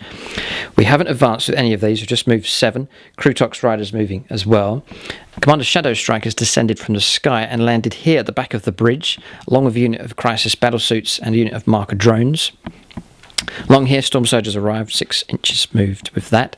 The hammerheads have turned up here. Long strikes there, keeping the other hammerheads within 6 inches to grant the bonuses. 2 firesight marksmen. And then we flooded the area with drones, sniper drones. So James has got more drones to try and chew through. Stealth teams turned up. There's 2 fusion blasters in that squad. The ghost kills jumped 12, 2 drones behind. And moved out 12 inches here with the 2 Skyray missile defense ships. So down to 11 wounds here with the Ghost Kill. It's powered up its 3+ invuln save again and has moved out. There's targets we could potentially charge with him now. Then across here, bringing down a blocking force of Crisis battlesuits armed with their fusion blasters and plasma rifles, and a cloud of drones has landed behind them as well. 2 units of 8 to try and absorb damage as well. We could really hit the tank company here on this turn for the tower, whilst James's other reserves are still coming onto the board. Across here, infantry again, 6 inches moved with them to lay down their firepower. We've got 12 inches here onto the objective now with the Devilfish. Breachers have advanced 11 to here, almost on the bridge. This unit of breachers just moved and have gone inside the sandbag emplacement. Shadowsun, the War Master here, has moved up along with the other tower commander. We advanced here 10 inches in total with the Pathfinders. So a lot of movement taking place here for the tower, and great to see them acting on the aggressive, moving on towards their ultimate objective, which is the bridge and this line of objectives running up here. No psychic phase. We'll go on to firepower next for the tower on their 3rd turn. Alright, so we'll start off here with Shadowsun. She's just over there in range of the tank destroyer. See if she can pick off a tank here. 2s to hit. Both hit. 4s to wound. Failed to wound. Okay, we'll leave it at that. But next to her is another commander with 4 fusion blasters. He gets his hits. He didn't advance. 4s to wound. 2 wounds do come through. It's AP -4, and it'll be 2d6 damage. Only 3. 10 wounds left. 10 wounds left. James has been making repairs with the Tech Marines. The tank destroyer is still alive here and in pretty good shape. Come on, reroll one of these. The 1 becomes a 6. So another 5 wounds off. James drops to 5 wounds remaining now on the tank destroyer. Lifespan. Who do? Tau. How long do they live for? About 40 years on average. Oh. I don't. It's drones you hate, it's not Tau. No, I hate Tau. I hate them all. Oh dear, join the club, James. There's loads of people that hate Tau. Oh dear, James is just having a grumble. A grumble. I'm so glad. I want them wiped out. Exterminators. Well, look, you've got a chance to give them an even shorter lifespan in this game. Right, okay. Right, so we're just in the middle of shooting phase here at the moment. So James just venting some frustration here against the Tau. This goes back for years. We've been playing Guard versus Tau. James on paper looks stronger army, but the poor organisation here from the Astra Militarum High Command, confusion and contradictions, bickering and arguments taking place, whereas Commander Shadowsun coolly and calmly has executed a great plan here for the greater good. It's a marvel to behold here for this young race, young and yet so professional in its approach to warfare. Where is he? Here. Marshal Ney, we're going to call him because he's launched a cavalry charge without artillery or infantry support. Oh dear. Oh dear, like Napoleonic blunder taking place here with the tank company moving in. But this is the story. This is fluffy here for the Guard, getting caught out like this. This is like a scene from a White Dwarf magazine here, seeing all these units on display. We'll continue on shooting here. I've just had a bit of a banter here with Guard and Tau being discussed in some depth. Okay, so we're pushing on with shooting here for the Tau. It's been pretty good. So we've resolved firepower around the bridge, and you can see that James doesn't have much left here. I think the bridge has fallen now, virtually. There's some resistance left. The main tank on 3 wounds picked up another wound, and is that platoon or company?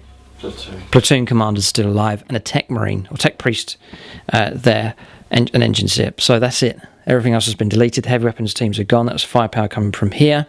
The guardsmen manning this side were picked off by the Kroot, taking pot shots at them as they advance along the side of the river. These 2 squads firing reduced these down to 2 left, 4 left here, and then across here, breaches firing through. We wiped out the command squad.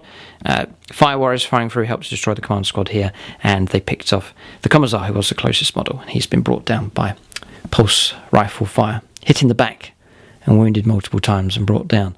So very efficient destruction of the defenders here on the bridge for the Tau. So the key for the Tau now is to hold on to the bridge, to move on to the objectives. Well, we have this one, and we do have this one over here. The danger is James can blast the Tau off the objectives. It's perfectly possible to do that. If I survive. Tactically, the way the game sits at the moment, the Tau hold... There's an objective here. So you're actually holding an objective. Astra Militarum are winning at this stage as far as the objectives are concerned, but we've still got plenty of time left here for the Tau to close in. So James will try and keep some resistance going here, but there's not much left. He'll cling on to it for one more turn at least. Then here he's just about hanging on to this one. His tanks are getting closer. They're there at the moment. He holds 2 objectives. Now we're discussing the game. If James holds these 2 and this one, then we're looking at a draw, as long as no War Masters or Warlords are killed for either side. If the Tau drive the Imperial Guard back to here, then they'll win. So that objective there is the game-changing objective. Tau closing in with the pincer manoeuvre from both sides. Can James get units onto that objective is the big question. So that's what he's got to use his armour for. Despite the firepower coming in from the Tau, he's got to use his tanks to drive towards that objective if he can. Big pressure here on the Astra Militarum. Lacking in forces at this stage, but James may well be able to bring some reinforcements on later. He's got 4 battle groups still potentially to arrive. So we've pretty much resolved all of this firepower around here has been completed. So we'll move on to the heavy guns now for the Tau, see how many of these tanks we can destroy. Right, we'll start with this squad here. So we've got plasma rifles and fusion blasters. 3 fusion blasters going into this Russ.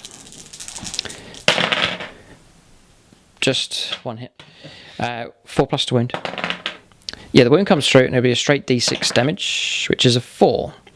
So 4 wounds caused. This one will drop to 8 wounds remaining. We're too effective here. Again, it's this one here. Again, it's the toughness of these, toughness 8, proving to be very effective. In which case, we really do want to try and destroy one of these tanks. So we're going to put the next squad into it and fire all of the fusion blasters into it. So 6 shots. And the missile pods as well. That's why we fire everything at you. You've only got 1. 4+ to wound. The wound does come through. Another d6 damage. Another 4. It's dropping down to 4 wounds remaining. Missile pods next. 4s. 5s to wound. Yeah, 2 wounds come through. These will be at -1. So 2 saves of 4+ James can make. And if not, it'll be d3 damage. Double 6 and Defiance. Nice one, James. That's the firepower done from all of these Crisis battle suits. These Lim Russes are tough nuts to crack for sure. We'll fire a hail of drone fire next. Okay, so drones have fired. 1 wound here and that's it. Hardly any damage coming through at all. So that's that entire area complete. We now turn our attention to the Tau flank over here with their firepower. We've done some Markerlight shots coming through. Uplink Markerlight being cast twice. Command reroll being used. So burning through our command points here. We put a nice healthy amount of Markerlights on both of these 2 tanks. That's the Commander and this tank here. So 4 on each. So the first thing we'll do is I'm going to put 2 Seeker missiles from Hammerhead number 2 into him. The smart missile systems will go into the guard on the bunker, or inside the emplacement, and then the railgun will fire all their across here. Try and pick off this guy. So, railgun shot. 4s because we moved, +1 because long strike is nearby. Hits. Wound. 3+. The wound does come through, so it's -4, it's d6 damage. There's a 3. 3 we needed, 3 required. James will roll to see if he blows up. But the hammerhead picks off one of the weakened Lim Russes here. Goes up in flames. Okay, so that Russ starts to billow smoke here. The crew bailing out. 2 Seeker missiles, 3+. They both hit. 4s for wounds. Yeah, we'll keep that. 1 wound. -2, so 5 up save. No, d6 damage. Just a 2. Alright, so 2 wounds coming against this Russ. 10 wounds left. Okay, we've done the smart missile system shots. James was removing a model from there. We just fired the other one from Hammerhead number 3 and caused no casualties. James rolling up some good saves. So 2 Seeker missiles from that Hammerhead into here, and then we'll pick on this one with the main railgun. So railgun shot needing a 3.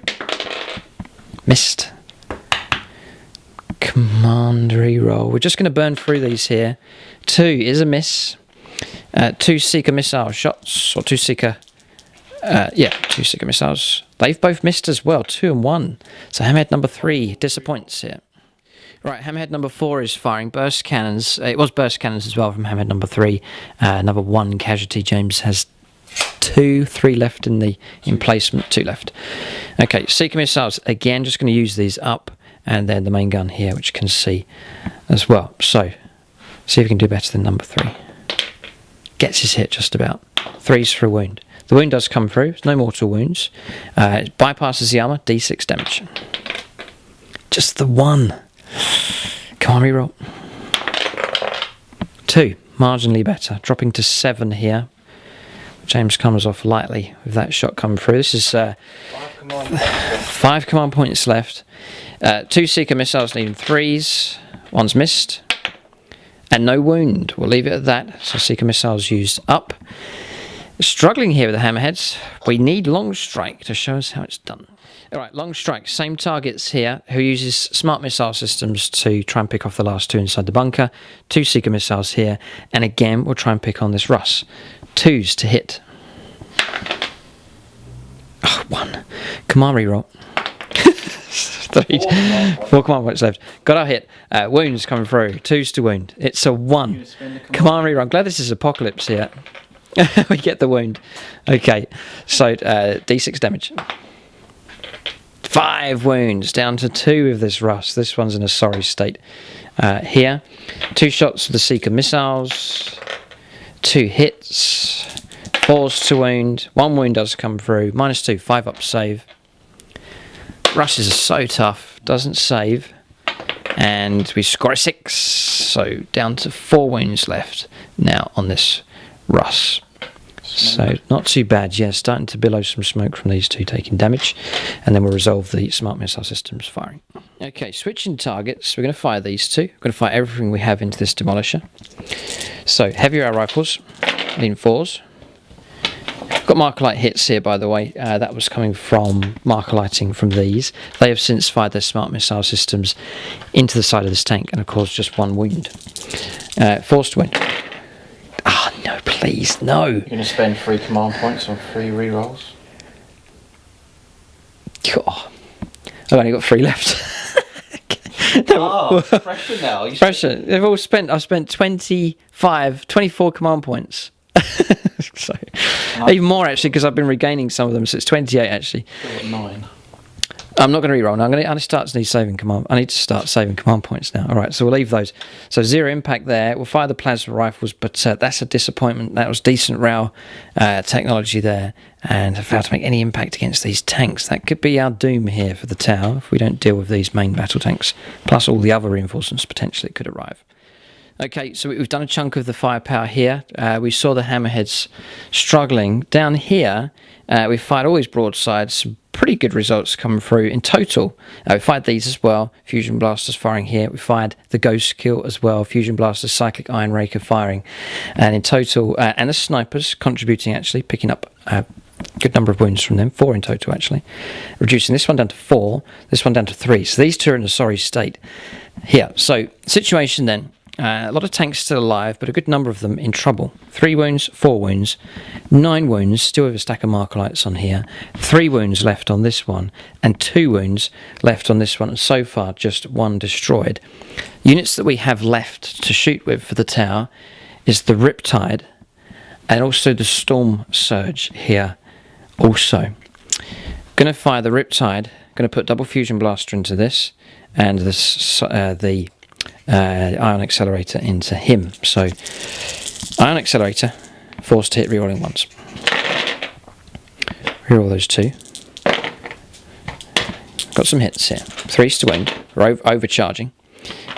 So just the 1 wound comes through. -3. It's 3 damage. So James needs to roll 6, otherwise this tank will be destroyed. It's gone under the tank. And the result is a 4. No, destroyed. Want to command reroll? I doubt it. No. All right, you can roll to see if you detonate. 3. 3. Okay, right. So one of the demolishers has been taken down. We'll go for fusion blasters next. 2 hits. That's what we need. 4's to wound. 1 wound does come through. It goes straight through. 5 wounds. 4 wounds remain. He's destroyed. And doesn't explode. All of a sudden, 2 demolishers taken out here by the Riptide, finished off with his firepower. Okay, so we've moved on to the Storm Surge. Air-bursting fragmentation projectors have killed one of the guardsmen here. Smart missile systems fired across here, but did no damage against the destroyer. We've then fired the cluster rocket system and caused 2 wounds, but James passed 2 saves there on the lead Russ. That will survive now. We've got no other firepower left here for the tower. So then we've got the destroyer missiles. We are going to let those loose, and also the pulse driver cannon. We're going to put 2 destroyer missiles into him, 2 destroyer missiles into him, and the pulse driver cannon into the commander. So destroyer missiles need 4s. We get a hit. And it's going to be D3 mortal wounds. A mortal wound, right, so that is down to 8. He may well survive here, depends on how well the pulse driver cannon does. Then across here, 2 shots. They both missed. Oh, please. Oh. Yeah, here we go, 4+. Come on, reroll. We do get the hit. D3 mortal wounds, just 1. I'm going to command reroll that as well. And we get a 6. Tank destroyed. James can roll to see if he detonates. I think it was worth it. It doesn't detonate on a 1. And we have 1 command point left here for the entire army at this stage of the game. But that was worth it. We took out another Russ. So good result. You're right. So another Russ dealt with here. That's 4 taken down. Well, this is the final shot of the turn. Pulse driver cannon. 4 shots. We'll keep that. Don't want to use our last command point here. 4's for hits. Oh no. We can reroll these 1s actually for marker lights. We get another hit. 3's to wound. the 2 wounds come through. 2 saves are 6+. Otherwise, the Russ will be in trouble. Any 6s will help. Otherwise, it'll be 2d6 damage coming through. But more than half of James's tank company is going to survive no he's fouled. 2d6 damage. We've scored a 9, needing an 8. So tank has been destroyed. James can roll up for his... Warlord kill. Oh, it's a warlord kill. Okay, that will help the tower. That 1 victory point may well prove helpful. Okay, so another target destroyed. So what James has left here, 3 Russes here. These 3 still alive but serious damage. This Russ is okay, and then he also has this Demolisher also available. But Tower have done pretty good at causing disruption here to this tank company. Alright, so shooting phase is complete. Number of Lehman Russes have been destroyed here, but plenty remain, and firepower is available from them. Assaults, we'll check to see if there's any assaults here. I reckon we're going to try and charge the Riptide here and try and disrupt the Russes even more. And we'll check for any other assaults that could take place also. Right, so charges have taken place. Took no damage on Overwatch. We actually charged this one. And then we've since done a consolidation move, swung around. James has attacked back with both, no damage. We attacked with 4 attacks here and caused no damage. But it just means that these 2 tanks have been silenced. We have the fly keyword so we can pull away and still shoot. But just disrupts 2 of James's tanks and silences them. Then around here, the crew charged in. 2 of them brought down on Overwatch, actually. A frag grenade being thrown. The last stand there from the sergeant, who has since been overwhelmed and slain. Those 2 units charging in against him. Tried to charge here with the dogs and failed. Rolled very badly. And that marks the end of the assaults for the Tau on their 3rd turn. But it's been pretty impressive from them. A lot of firepower coming in, and a number of Lehman Russes being dealt with here. So you can see the destruction that's taken place. So James has these 2 tanks available. This one and a Demolisher. They can cause some trouble, but he really does need reinforcements to arrive. Now, there's 4 battle groups still to arrive. James will need 4 pluses now to try and bring those onto the board. We're just discussing the game. Astra Militarum is still strong, we reckon, on these 2 objectives. So that's 6 points of value. He still desperately clings on to the objective that is just here. So that's 9 points so far. This one's unclaimed. The Tau have picked up 2. Tau looking stronger in this game as far as causing trouble is concerned, but technically Astra Militarum is still ahead. We reckon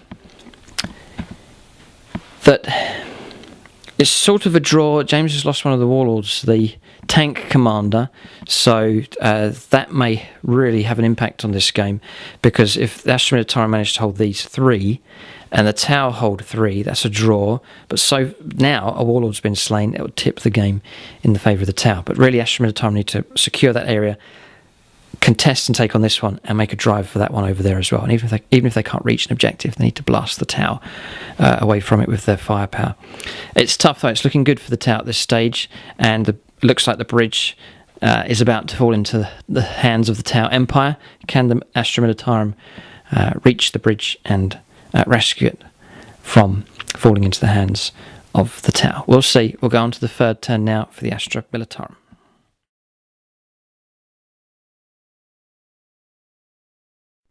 Alright, so movement here for the Astra Militarum. We're going to roll to see if James's battle groups arrive or not. Excuse the mess here, but some casualties. So, do you want to start with these super heavies? Yeah, get the Bane Sword on. We all just have the feeling that James is going to roll 1s, 2s and 3s. Right, Bane Blade, here we go. 4+, half a chance, James. For the Emperor, he's rolled a 4. Nice. Bane Sword. It's gone under the fluff here. It's a 6, James. Good for you. Oh. Right, artillery support.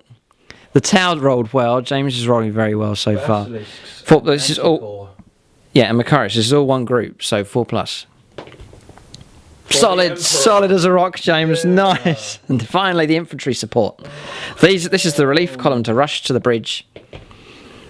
Yeah. Oh, he's rolled a 4. Oh, fantastic news for the Astra Militarum. Right. Too late. Too late. James reckons it's too late, but pound them to dust, James. Here they come, Astra Militarum. The rest of the army. Shoot to pieces. Okay, right. The rest of the army has arrived. About 3,500 points of Astra Militarum are going to turn up here along this line. The shape of the game will change once again. Okay, movement here on turn 3 for the Astra Militarum. Great news for James to bring on all of his reserves. Now he has a whole load of firepower to present here against the tower. Making advanced moves, a mixture of results 1, 5 and 4 with these Hellhounds. They've come on a nice distance going into the river. Then Russ is moving forwards. James wants to compromise between movement and shooting. So moving 5 still gets a pretty effective firepower from these. 1, 2 and 3. This one's moved as well. 10. These are broken away from combat and have moved. They can't advance, but they've made a full move. This one's crawled along because it's damaged. It's on 3 wounds. Then down here we've moved the Chimeras. They're keeping 9 inches away because they're fresh reserves coming on away from the Riptide. Macarius Vanquish has turned up. Bane's Sword has arrived here. James's long-range artillery has turned up along the back line. Also, remaining stationary with the Demolisher tank just to let loose firepower at full potential, and then here the Baneblade in this corner ready to lay down some fire support as well. Masses of Astra Militarum tanks now come rolling towards the bridge in a desperate attempt to secure it and deny the tower their objectives. That's movement done. James restoring a couple of wounds on the tank destroyer over there, and that's about all he can do.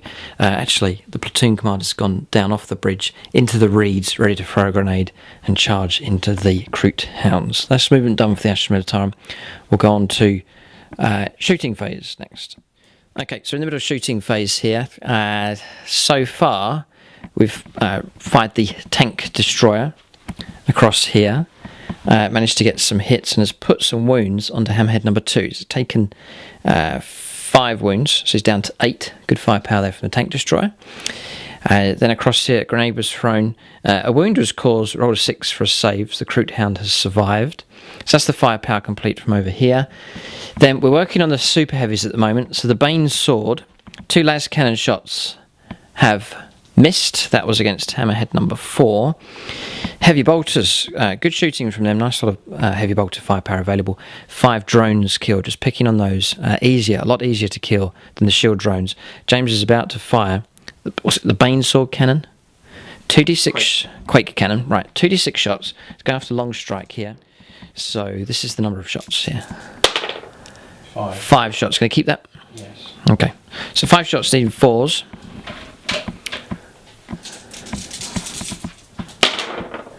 Two hits get through.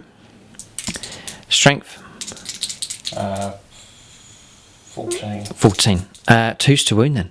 Toughness 7. The 2 wounds get through. Minus 4.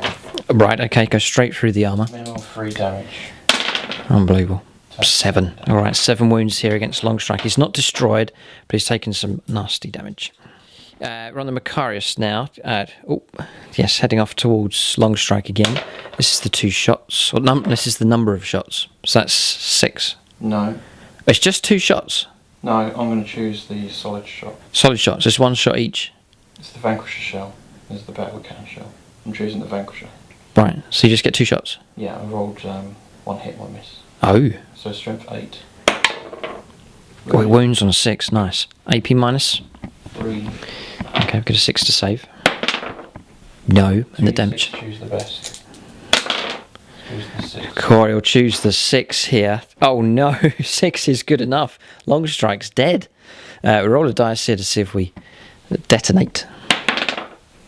We don't. All right, but Longstrike's gone. That's going to affect all of their hammerheads. Now they're now going to lose their +1 to their hit rolls. It's a good choice for a target. And Longstrike is no more. Yeah, so Longstrike's like a tank commander here. James has lost his, and now we've lost our tank commander as well. So a bit of sweet revenge here for the Astra Militarum. Still plenty of shooting available. So we'll press on to something else. Plenty of options still.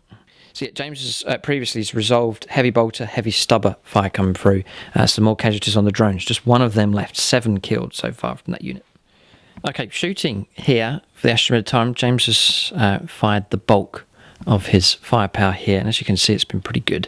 Heavy bolter's been prioritised here to take out the drones. They've all been removed, and just the leader of each of these 2 squads left. The rest of them have been blasted away, one of them on a wound as well. So almost clearing this crisis screen here to open out the way for the rest of the tanks to advance. So that's good shooting there from the guard.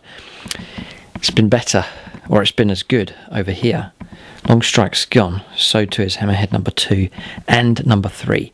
They've been hit heavy and wiped out. And then here, no explosions taking place. Then here we're down to 1 wound left on this Skyray defence ship as well. No damage coming through against the Riptide. It's well protected there with its 3+ invuln save. All that's left to fire for the Astra Militarum is the Baneblade. All of its weapons still available. So plenty of targets to choose from. Probably going to try and take out hammerhead number 4 to see that destroyed. But we'll see what James decides to go for. Down here, heavy bolter firepower. And it was firepower from multi-lasers as well. Got a load of wounds. We've wiped out one of the drone squads here as well. So they've been destroyed. That's everything done, except the Baneblade is about to fire. Okay, so a Baneblade. The main Baneblade cannon and the 2 las cannons are going to go into here. I want to kill off the last hammerhead. Then heavy bolters are going to be used, as well as the auto cannon, to try and pick off the last wound on this Skyray defence ship. 2 more Tau vehicles could be destroyed here. So the Baneblade main cannon. 3 dice. Yes. Wow, okay, 6 shots James gets. Needs 4s. 3 hits. 3 hits. It'd probably 3s to wound, I'd imagine. Which 2 of them don't. So command reroll to try and make that go through. He's not going to. Okay, so AP minus 3, 6 to save. No. 3 damage. Straight 3 damage. Right, okay, so 3 damage down to 10 wounds. And then 2 las cannon shots here. James would like to get 2 hits. Gets 1 hit. Gets a wound, 6 to save. Yes, we do. The armour holds just about. So hammerhead number 4 will survive. Okay, so hammerhead wasn't destroyed. It's down to 10 wounds. Heavy bolter firepower has come through. James also has got a demolisher cannon that fired, did no damage, but the heavy bolters picked off the last wound. Didn't explode, but the Skyray missile defence ship is no more. So pretty good here from the Astra Militarum, causing loads of trouble for the crisis teams despite the drone protection. And then across here, main battle tanks being destroyed all over the place. Long strike gone, hammerhead number 2 and 3 destroyed, and a Skyray missile defence ship also removed from play. So vicious exchange of firepower between these tanks on both sides taking place, and good to see this tank force making its mark in this game. So that's shooting resolved. We'll go on to charges and Overwatch. Possibly here we'll see what James decides to do. Right, so charges have taken place here. We've made it in with a Chimera, need 9 to get the charge to go ahead. It took some damage in Overwatch, down to 8 wounds, but that means it's a tactical move here. Yes, we can pull away, but it's prevented the Riptide from being free to move and charge someone else. We could disrupt all these tanks you see here with a clever charge, but now that will prevent that from taking place. And it means that these tanks will not be harassed by the Tau in close combat. Yeah, there's trouble here. Ghost Kill, Skyray missile defence ship are units that could plunge into the vehicles here for the Astra Militarum. That marks the end of the turn. There's a bit of morale to resolve. Crisis battle suits, they should be fine. I've only taken 2 casualties each. We'll check for morale in other places, and then that'll be the end of turn 3 here for the Astra Militarum. Alright, so morale resolved. No problem at all here for the crisis battle suits. Then we've got one of the melees. We've resolved the melee across here. Crute Hounds, they're just chewing on the bones here of the platoon commander. He killed 2 in combat. We lost 1 from morale as well, but at the end of the phase here, but we have slain him, causing 6 wounds. James passed 2 of them, but 4 wounds come through as the platoon commander has been destroyed. So that's that combat resolved.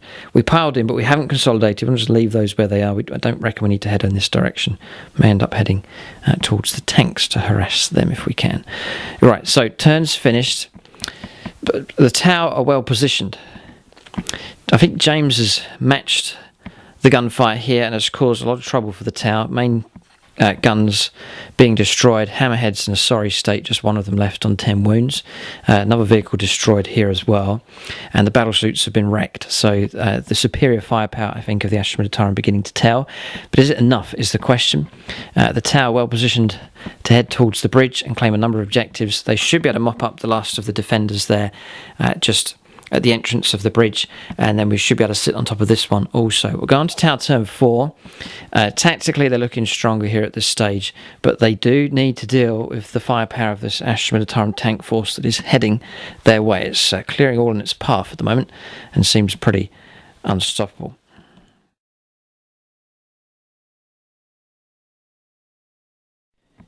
Right, so tower movement here on turn 4.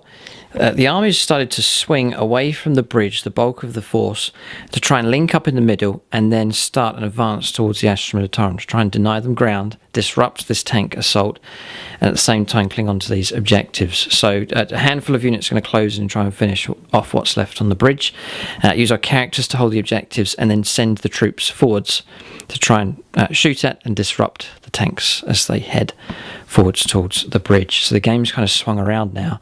The two flanks, the two pincers, are virtually merged here, almost met each other in the middle. Kroot and Fire Warriors uniting together, and now swinging to play the game lengthways to head off in this direction. Going to try and disrupt the Astra Militarum as much as possible. So Ghost Kill moving out in amongst the tanks. We've powered up, we've lost a wound, gone down to 10 wounds left, and we've powered up the 3+ Invuln save there with the Riptide, proving very useful. Then down here, main stationary of all these. We've moved ahead here, 11 wounds left on him. Going to try and disrupt these tanks. Kroot Hounds have swung around to 12 inches. Kroot all moving here, no advanced moves made, apart from the two Shapers which are heading off towards the objective. That objective now has been picked up by a unit of Kroot Warriors. It's all heading in this direction. Krootox as well to lend a bit of heavy firepower support. Remaining stationary with the Storm Surge, its long-range weapons ready to fire at tanks.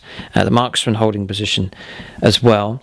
Over at the bridge, Crisis Battlesuits moving along now with the marker drones in support and using Shadow Strike here to hold on to this objective. At the back, his mission has been completed by securing that objective. And then here, what's left of the Crisis Battlesuits, just 2 of them, but they've moved off bravely to use their fusion blasters here against the advancing tanks. Then around this side, Fire Warriors were here heading in this direction, but they've swung to their left now, given fresh orders to advance towards the oncoming tanks to try and form a screen to prevent them from breaking into the bridge. Now, this bridge virtually is controlled by the tower now at this stage. Shadowsun swinging left, but keeping range here of these units, and also the commander here as well of his fusion blasters, just on top of the wreck now, in a commanding position, looking left to see the Astra Militarum heading their way. 12 inches here, move with the Devilfish, a little drone in tow. It's made an advanced move. Very quick advanced moves made by the breaches. 10 inches here. 11 inches here with these, so rapidly shifting to their left as well, and an advanced move here made by the Pathfinders as well. That's movement done for the tower. Not many vehicles left for them. They've all been destroyed here by the Astra Militarum, but plenty of infantry left, and the Storm Surge available as well. We'll go on to shooting phase next for the town, turn 4. Okay, firepower's been resolved across the board. We just have him to fire pulse driver cannons in range, and so too is the cluster rocket system. So, mixed results for the tower. We've cleared resistance down here. The commander, he's since made a vectored manoeuvring thrusters move, 7 inches, heading off towards the Imperial lines, but he finished off the main tank, and then firepower from here, just the last model left in this sector. So even though a character we could pick on him, he's been wiped out here by firepower coming from these. So the bridge is now under tower control, and we look set to move on to the objective that's just through there on a later turn. Kroot, units that were in range, Krootox as well, trying to put wounds on this front Russ. It was finally destroyed, so the lead element of this Imperial force, tank force here, has been silenced. It was seriously damaged anyway, so this is now the lead tank, this one just here. It's been marker lighted, but no shots or damage on it this turn. Ghost Kill fired to put some wounds, 9 wounds now on the Demolisher tank. Crosshair, fusion blasters, firepower coming from these, and the snipers, all firing through. 19 wounds remaining now in total on the Baneblade. It does have a marker light on it at the moment. Okay, then firepower from here. Broadsides, snipers chipping in as well. The Hammerhead, his main gun. Then 2 fusion blasters, and then all of these burst cannons as well. We've reduced the Baneblade down to 16 wounds, so it hasn't been destroyed, but some significant damage coming through. Then across here, causing trouble, we took out this Lehman Russ. We fired everything we had with the Riptide, so another Lehman Russ brought down. Then down here, no impact coming in from these crisis battle suits, just not accurate enough, and not enough of them to make an impact on this side. So the tank force on the right hand flank here looking pretty strong, still plenty of units available, but Tau in amongst them here causing trouble, and a number of tanks being destroyed. All we've got left to fire now is the Storm Surge. So we're going to fire the cluster rocket system and the pulse driver cannon into the Baneblade. We'll see if we can bring this super heavy down. Pulse driver cannon. I've got 1 reroll left. 4. We'll keep that. Anchors have gone down, so we're on 3s to hit, rerolling 1s. Oh, please. We'll reroll this one. We get 2 hits. Which I'm nicely tempted to just reroll that. Yeah, let's go for it. 3+. We got it. Okay, 3 hits. 3s to wound. They've all wounded. James will roll 6s to save here. None. Okay, 3d6 damage. I doubt we'll destroy it. But we've rolled a 12. That's horrific damage coming through. Well done to the Storm Surge. So it's picked on one of the super heavies here. Damage has been pretty good. So damage has been very good. We've dropped him down to 4 wounds left on the Baneblade. It is in a very sorry state here. Even super heavies don't tend to last too long in Apocalypse battles. A bit of revenge there for the destruction that's been wrought here against the Tau tanks. Storm Surge has knocked down some wounds here. Cluster rocket system next. 4d6 shots. So that's 12, 15 shots will come through. So 3s to hit, rerolling 1s. This is nice accurate firepower here. So reroll those. That is really good. So we'll be at strength 5. We'll be on 5s to wound, and it is an advanced targeting system, so we'll be on -1 to the armor saves. So 5s and 6s. Yes, James needs to make 4 saves. If he fails all of these, the super heavy will be destroyed. Oh, he passes 1.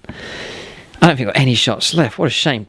1 wound remains on the Baneblade, but it's been virtually destroyed here. So devastating blow here for the Guard. They've almost lost a super heavy here from Tau firepower. So no, there is no more firepower for the Tau. That is it. So every gun that's been able to shoot has done so. So I have to leave the Baneblade there and 1 wound remaining. We'll go on to charges and Overwatch next for the Tau here on turn 4. Right, so charges have taken place. The Ghost Kill's gone. James played defensive gunners, and we got hit in the face by a ton of Demolisher cannon fire. 2 6s. It was 3 shots. 2 of them hit. 2 of them wounded. We found our saves, and I think it was an 11 was rolled for the for the damage. So the Ghost Kill's gone. We then tried to charge them with the drones, and they were dealt with in the same manner. So good result there from the Demolisher. We charged across here, took no damage on Overwatch, charged 7, and then we'll swing in and try and contact these 2 tanks. The Hounds have made it in as well against this lead Lehman Russ Punisher. So can't charge here because we pulled out of combat, so that will stop the Ghost Kill or the Riptide from causing trouble there. And that's all the charge. There's nothing left to charge over here. It's entirely controlled by the Tau. We'll go on to combat resolution next year on turn 4 for the Tau Empire. Alright, so combat's resolved. There's been no damage caused anywhere in these combats, but a number of charges have taken place here that have caused disruption here for the Astra Militarum. So we charged in, swung around. After consolidation move, disrupted both of these tanks. Then the Hounds charging in. Didn't cause any damage, but they've then consolidated and moved further in against the lead tank here. And then around here we charged in with both of these crisis battle suits. We took a wound here as we charged, made it into combat, and made it into combat here. Both still alive, so that will silence these 2 tanks from shooting. So a good number of Astra Militarum tanks will not be able to shoot next turn. That's significant as far as the amount of damage that they can dish out. They'll be free to move off and continue their advance, but their firepower will be reduced. That is the end of turn 4. The Tau looking pretty good now, starting to converge on this central objective. That is the key objective that's required in order to win the game. It looks like the Tau can start to deploy on it and then advance beyond. Now the Astra Militarum need to press ahead and clear a path to this objective if they're to stand any chance in this scenario. Turn 4 coming up next for the Astra Militarum.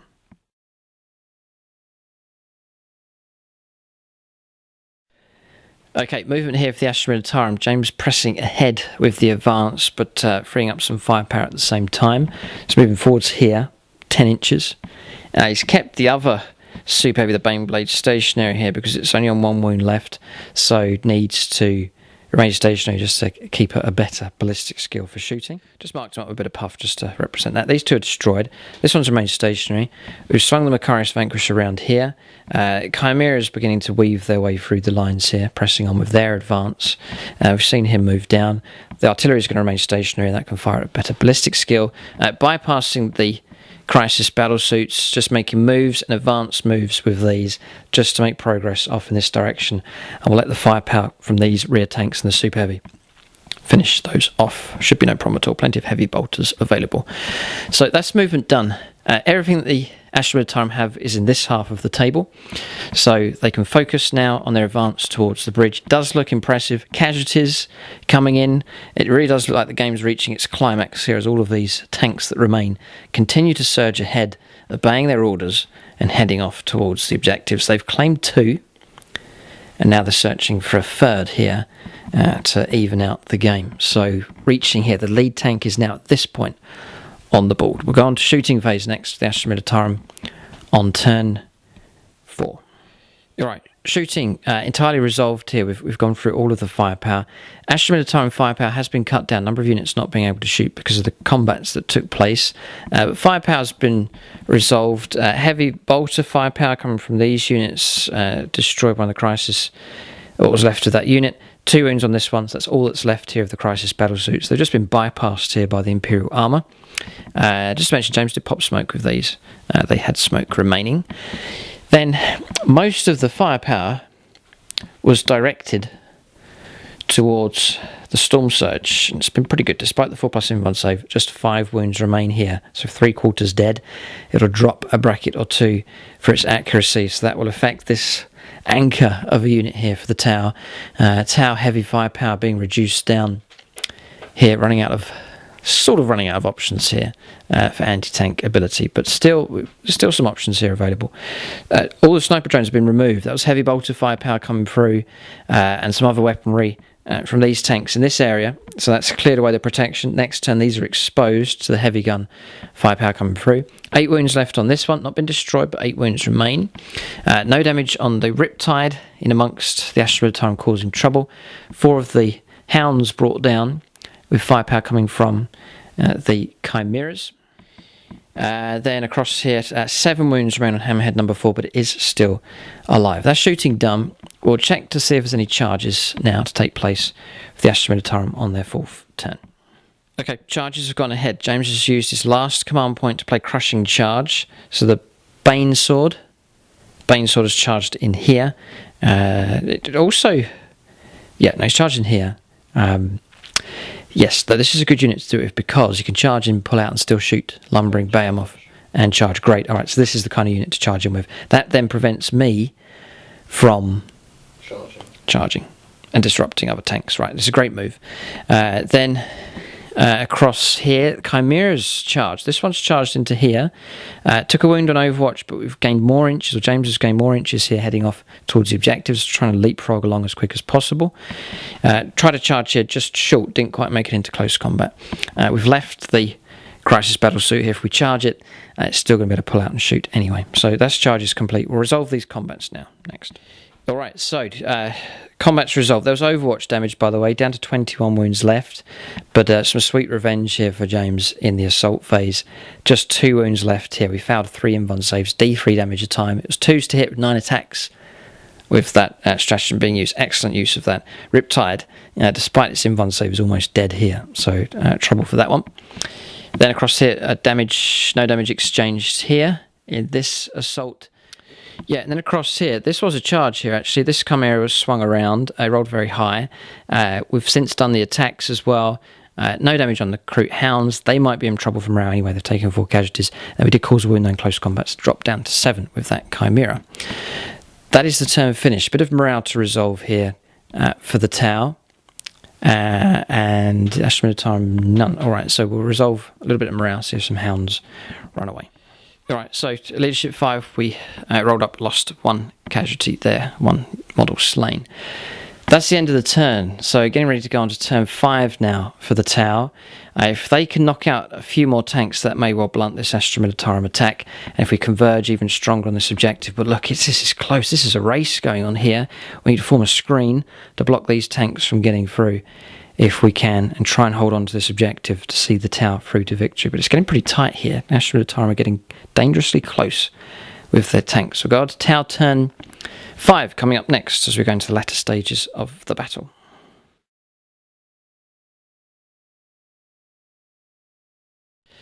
Okay, movement here for the Tau. Such aggression shown by them. They're not going to flinch back from these tanks. The infantry surging ahead. Look at this Kroot advance. They've swung around to the right now, having secured the objective. The 2 Kroot shapers celebrating in amongst the corpses of the guardsmen that were holding this emplacement here. They now hold this objective, poking at the bodies to see if any of them are still alive.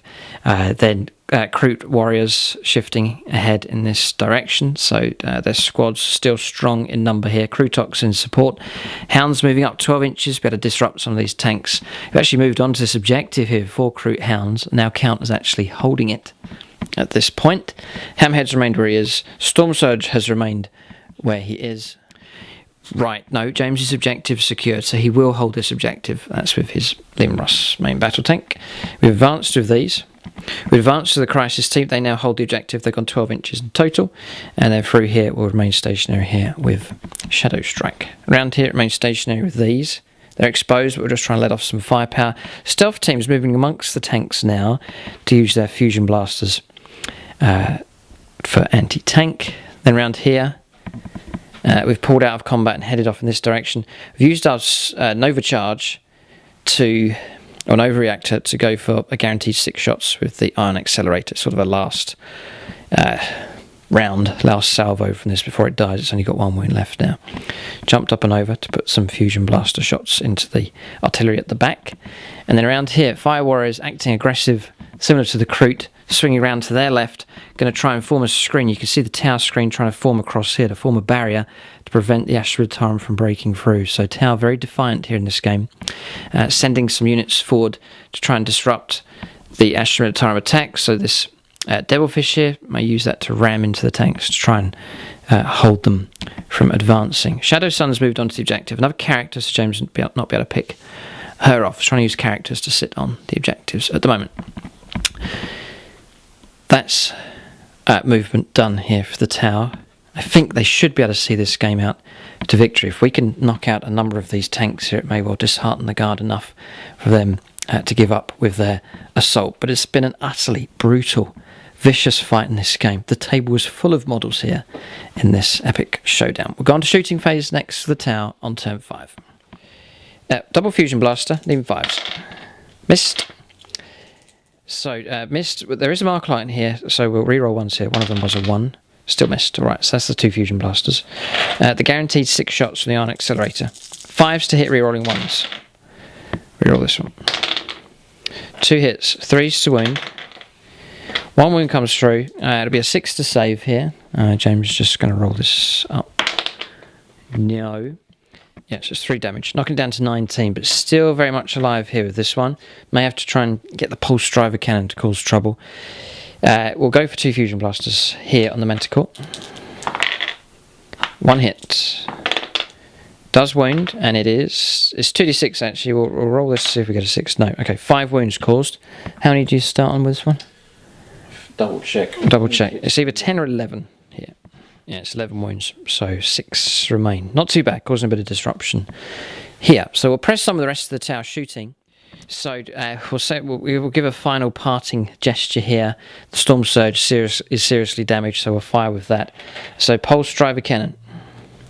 I have no rerolls left. I have nothing left. D6 shots. Oh, yes. Good for you. 5s and 6s for hits on our damage bracket. Rerolling 1s for the Markerlight hit. Okay, not too bad. That's actually really good. 3s for wounds. 2 wounds come through. James will roll some dice now for saves. Nope. 2d6 damage. Just 3, knocking him down to 16 left. Still very much alive here. Cluster rocket system is going to go into here to try and finish him off. Alright, cluster rocket system. I've already rolled up the number of shots. It's 4d6. This is the shots coming in. We just need to pick off 1 wound, and the Bane Blade is no more. It's 5s and 6s for hits.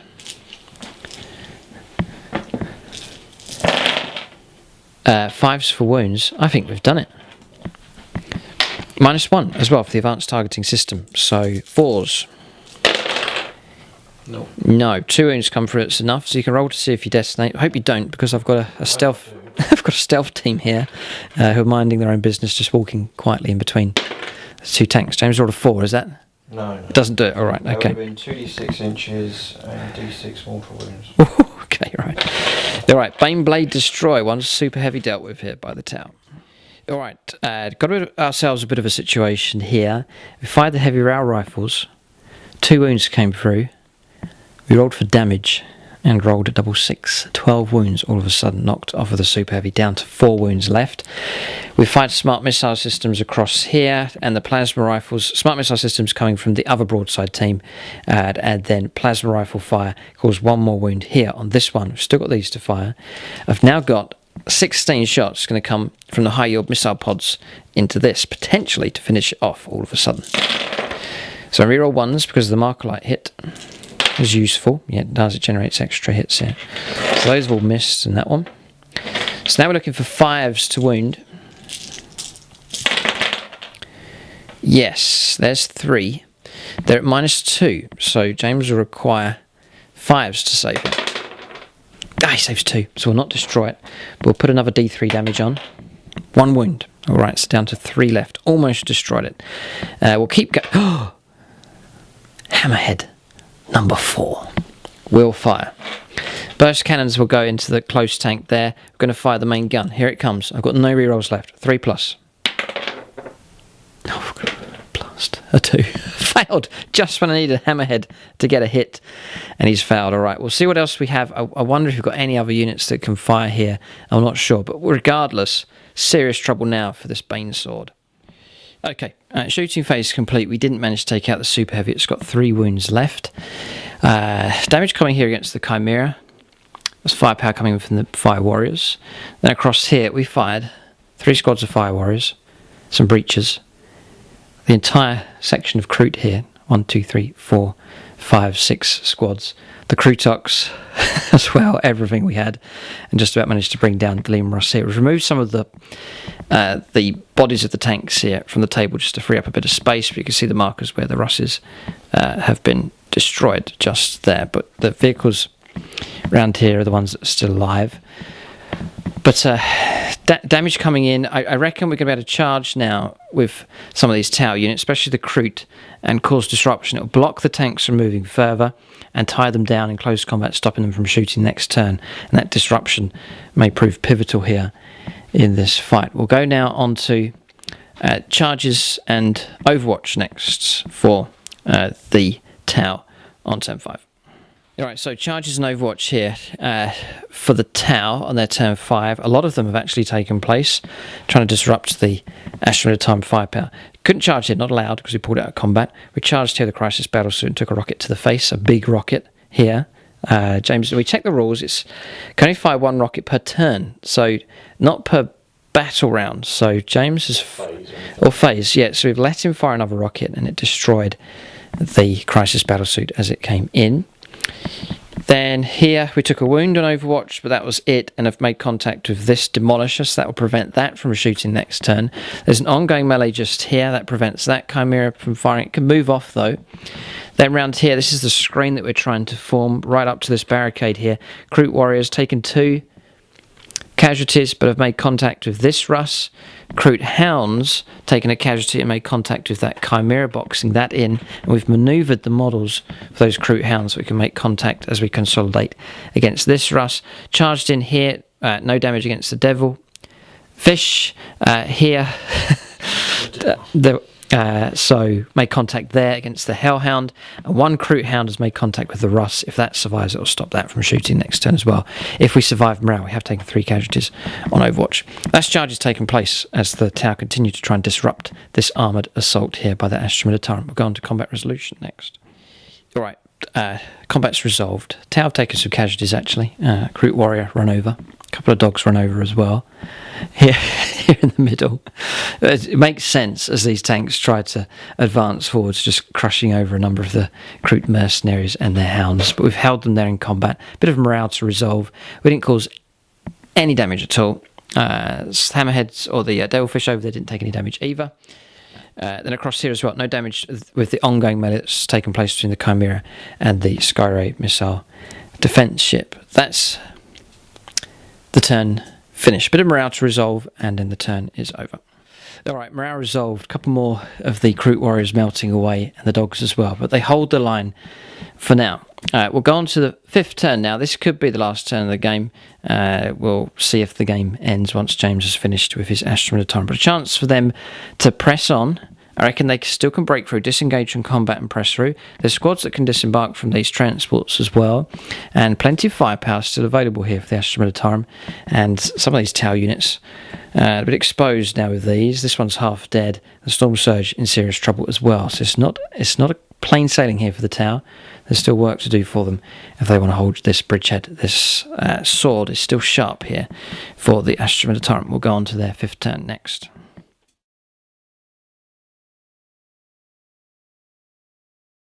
So, 5th turn here for the Astra Militarum. This game could get pretty tight, actually. If James presses ahead and uses artillery and so on to blast the centre of the board and clear a path and clear the tower off those objectives, it could open the opportunity to deny the tower the objective that's just here by the burnt out Chimera, and then to try and get onto that objective as well, and that could win the Astra Militarum the game. But we'll see. It's a long shot here perhaps at this stage, but we'll see what kind of damage can be caused. There's just one super heavy left. That's this one. It's in serious trouble. We'll go on to movement. We'll see where James decides to go. Alright, so James is going for it here, and it does look pretty good. This is the number of tanks he has available. It's still a sizable force, and look how close they are to the objective. So playing aggressive here, and it's paying off. Some units have had to sort of hold back though because of damage and so on. Limping away from combat with this Demolisher. The Macarius has swung round. Disembark the Psyker. Just need one mortal wound from Smite, and that'll get rid of this Riptide here, and that clears the tower out of this area. That's a good move. Then here, holding position just to get the best firepower available. The 6+ ballistic skill. James 1 and 2. It won't affect his ballistic skill. He wants the reroll ones to hit. Because I'm a super heavy detachment, I get the... You get to get the keyword. Yes, okay. Holding position here with these. Then around here, Hellhounds. They're nice and quick, so moving up very fast towards the tower units here. Popping smoke with this one that pulled out of combat. These two are available to shoot, these two. Mm-hmm. Yeah, okay. This Russ pulled out of combat, can't shoot. These two are available and have gone 5. And then these have all pulled out of combat and just made quick moves. Not be able to shoot, not be able to charge with them. So that's it. It's infantry versus tanks here in this Kursk style battle. The danger for the Astra Militarum is these. These two here, they can bury themselves amongst the tower. They're characters and they're armed with fusion blasters, so they're pretty good for picking off tanks. That could cause trouble. There's firepower here available for the tower, but James may decide to try and pick off some wounds from these. There's a hammerhead, broadsides, and still the Storm Surge is alive. Also, we're going to shooting. No, we're going to psychic phase next for the first time in this battle. We'll let James roll up. Simple roll, James, to see if you get your smite to go off. Yep. It does. There's nothing we can do. And the Storm Surge is, or the Riptide is no more. Good play. So that big model can be removed from the battlefield. Okay, shooting. Not too bad here. Kroot being brought down. 5 casualties, just one of them left. He'll no doubt melt away from morale. 2 casualties there on the dogs. So this extreme line from the tower here has gone. Tanks bursting through and slaying the Kroot that are just ahead, so that's that line caved in. Now pushing on to this line here, it's not really been touched. James has pulled out a clever move here. The Crisis battlesuits that were holding the objective have been blasted off the board entirely. That was firepower coming in from the Manticore and the 2 Basilisks. So we don't hold this objective anymore. We've been denied 3 points at this stage. If the game ends, we'll lose those 3 points. We'll go around here. Fire Warriors being set alight here. 7 of them in the front rank destroyed, 4 of them at the back. That was these 2 Hellhounds causing havoc. This one moved out of combat and then popped smoke, so no fire from him. And then heavy bolter fire that helped bring some of the hounds down. The main battle tank's guns, the battle cannon and las cannons fired off across against the storm surge, but no damage at all coming through against that, so it still remains on 5 wounds in total. We'll go on to charges and Overwatch next. I don't think James is going to want to. We might want to. Yeah, okay, he's pointing to the Hellhounds just to get those ahead. We'll go on to charges and Overwatch next for the Astra Militarum on turn 5. Alright, so charges and Overwatch taking place here. James failed to make the charge in against the Fire Warriors that were here. They were here, we've removed them from morale, they've busted morale anyway. James took a couple of wounds on Overwatch. He targeted this unit here, triggered a whole load of supporting fire come through, and these strength 5 pulse rifles causing some wounds. James failed a couple of saves. So that's that charge that failed. We've resolved all the morale, so the 2 Fire Warriors that were here are gone. Another casualty here. A hound ran away. No wonder. There's just 1 hound left. And the lone Kroot warrior melted away as well. So that's virtually that resistance now crumbled. Tanks bursting in onto the final line, really, that's out there to try and protect this objective. And we've lost Crisis battlesuits as well over here. We need to get a character onto that objective fast. The closest one is Shadowsun. She could get there pretty quick. Or indeed the commander could get there, but then we need their firepower over here. So difficult choices for the tower. But they need to get some kind of units on there. James has created a conundrum here for the tower to try and deal with. And it's infantry here against tanks, looking kind of desperate. But around this side, here, the tower have some heavy firepower still available. Or we may go on to their turn. We'll roll a dice here to see if the game continues. Right, so we'll roll up to see if the game continues. This, roll it, brother. Yeah, it's yeah, because we went first. We have to roll it. I've got James's golden dice of doom here. This game is not concluded. If the game ends now, this is not over. Oh, it is a 2. Okay, well, no, that's good for the tower because I think we've won. Yeah. But this game's not concluded. Who knows what could have happened? It ends here. At this point, look, these 2 forces have collided in the middle, fighting over this objective. So it's been immense. It's been epic, this fight. The way the narratives played out, the way the reserve roles worked, it formed a deadly game for sure. We've seen some blistering displays of firepower, but it stops here at turn 5. That's pretty good. Sometimes for Apocalypse we get turn 3, turn 4, and then we have to stop. We've got all the way to turn 5 here in this epic game, which we've been playing almost for 12 hours now. So we've played for about 10 hours then we've been playing, so not too bad. We've got a lot done, and it's been a battle to remember for sure. 2 different styles here playing against each other. We'll get a final score for victory points. I think we can work this out now. So for the Tau, they've got this objective. So 3 points here. We have failed to control this objective. James blasted the battlesuits just as they were celebrating on the bridge. They were destroyed by long-range artillery firepower coming in. We do hold the other objective, that's 6. We do hold this one despite the Astra Militarum closing in, so that's 9 points. We killed one of the warlords, the tank commander. Not the War Master. Not the second warlord. The third. War Master. Right, okay, so that's a point though, so we get 10. James does control this objective, he gets 3. He does control this objective, he gets another 3, so 6. 10-6 we think the final score is in this battle. No, you got Shadowsun. Shadowsun's the War Master, Warlord there, and Warlord here, so they're all quite safe. So 10-6 the final score.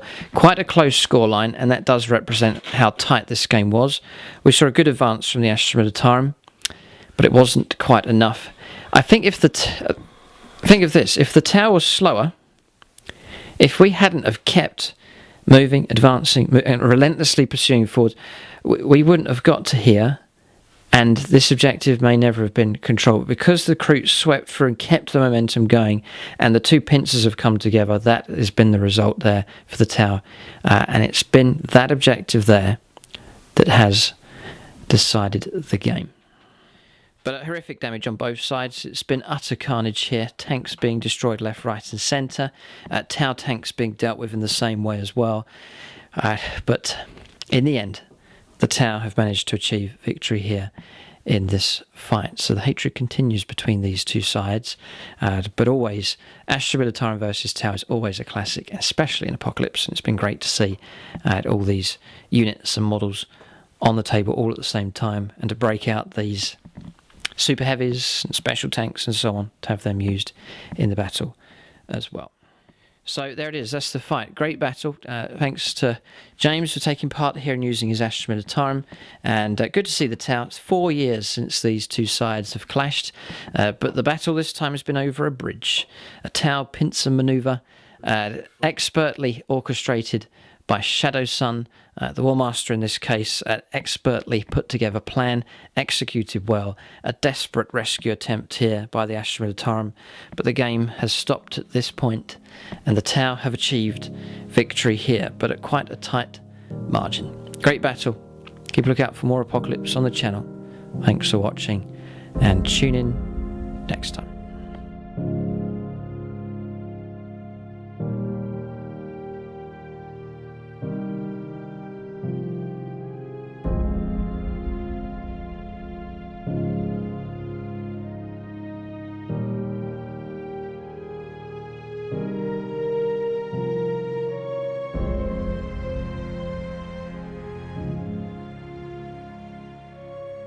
So just talking about if the game had have continued, what could have happened.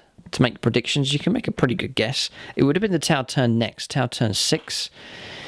This firepower here is not too bad.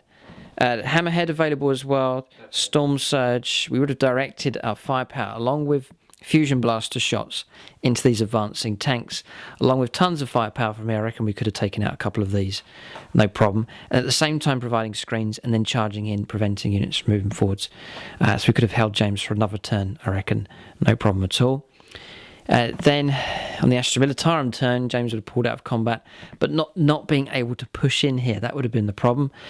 His tanks, though, I think biting more chunks out of the Tau here, maybe causing some casualties across here as well. So I still think the Tau would sit quite happily holding this objective. It's just the infantry screens, without the old rules of tank shock, where you used to be able to burst through.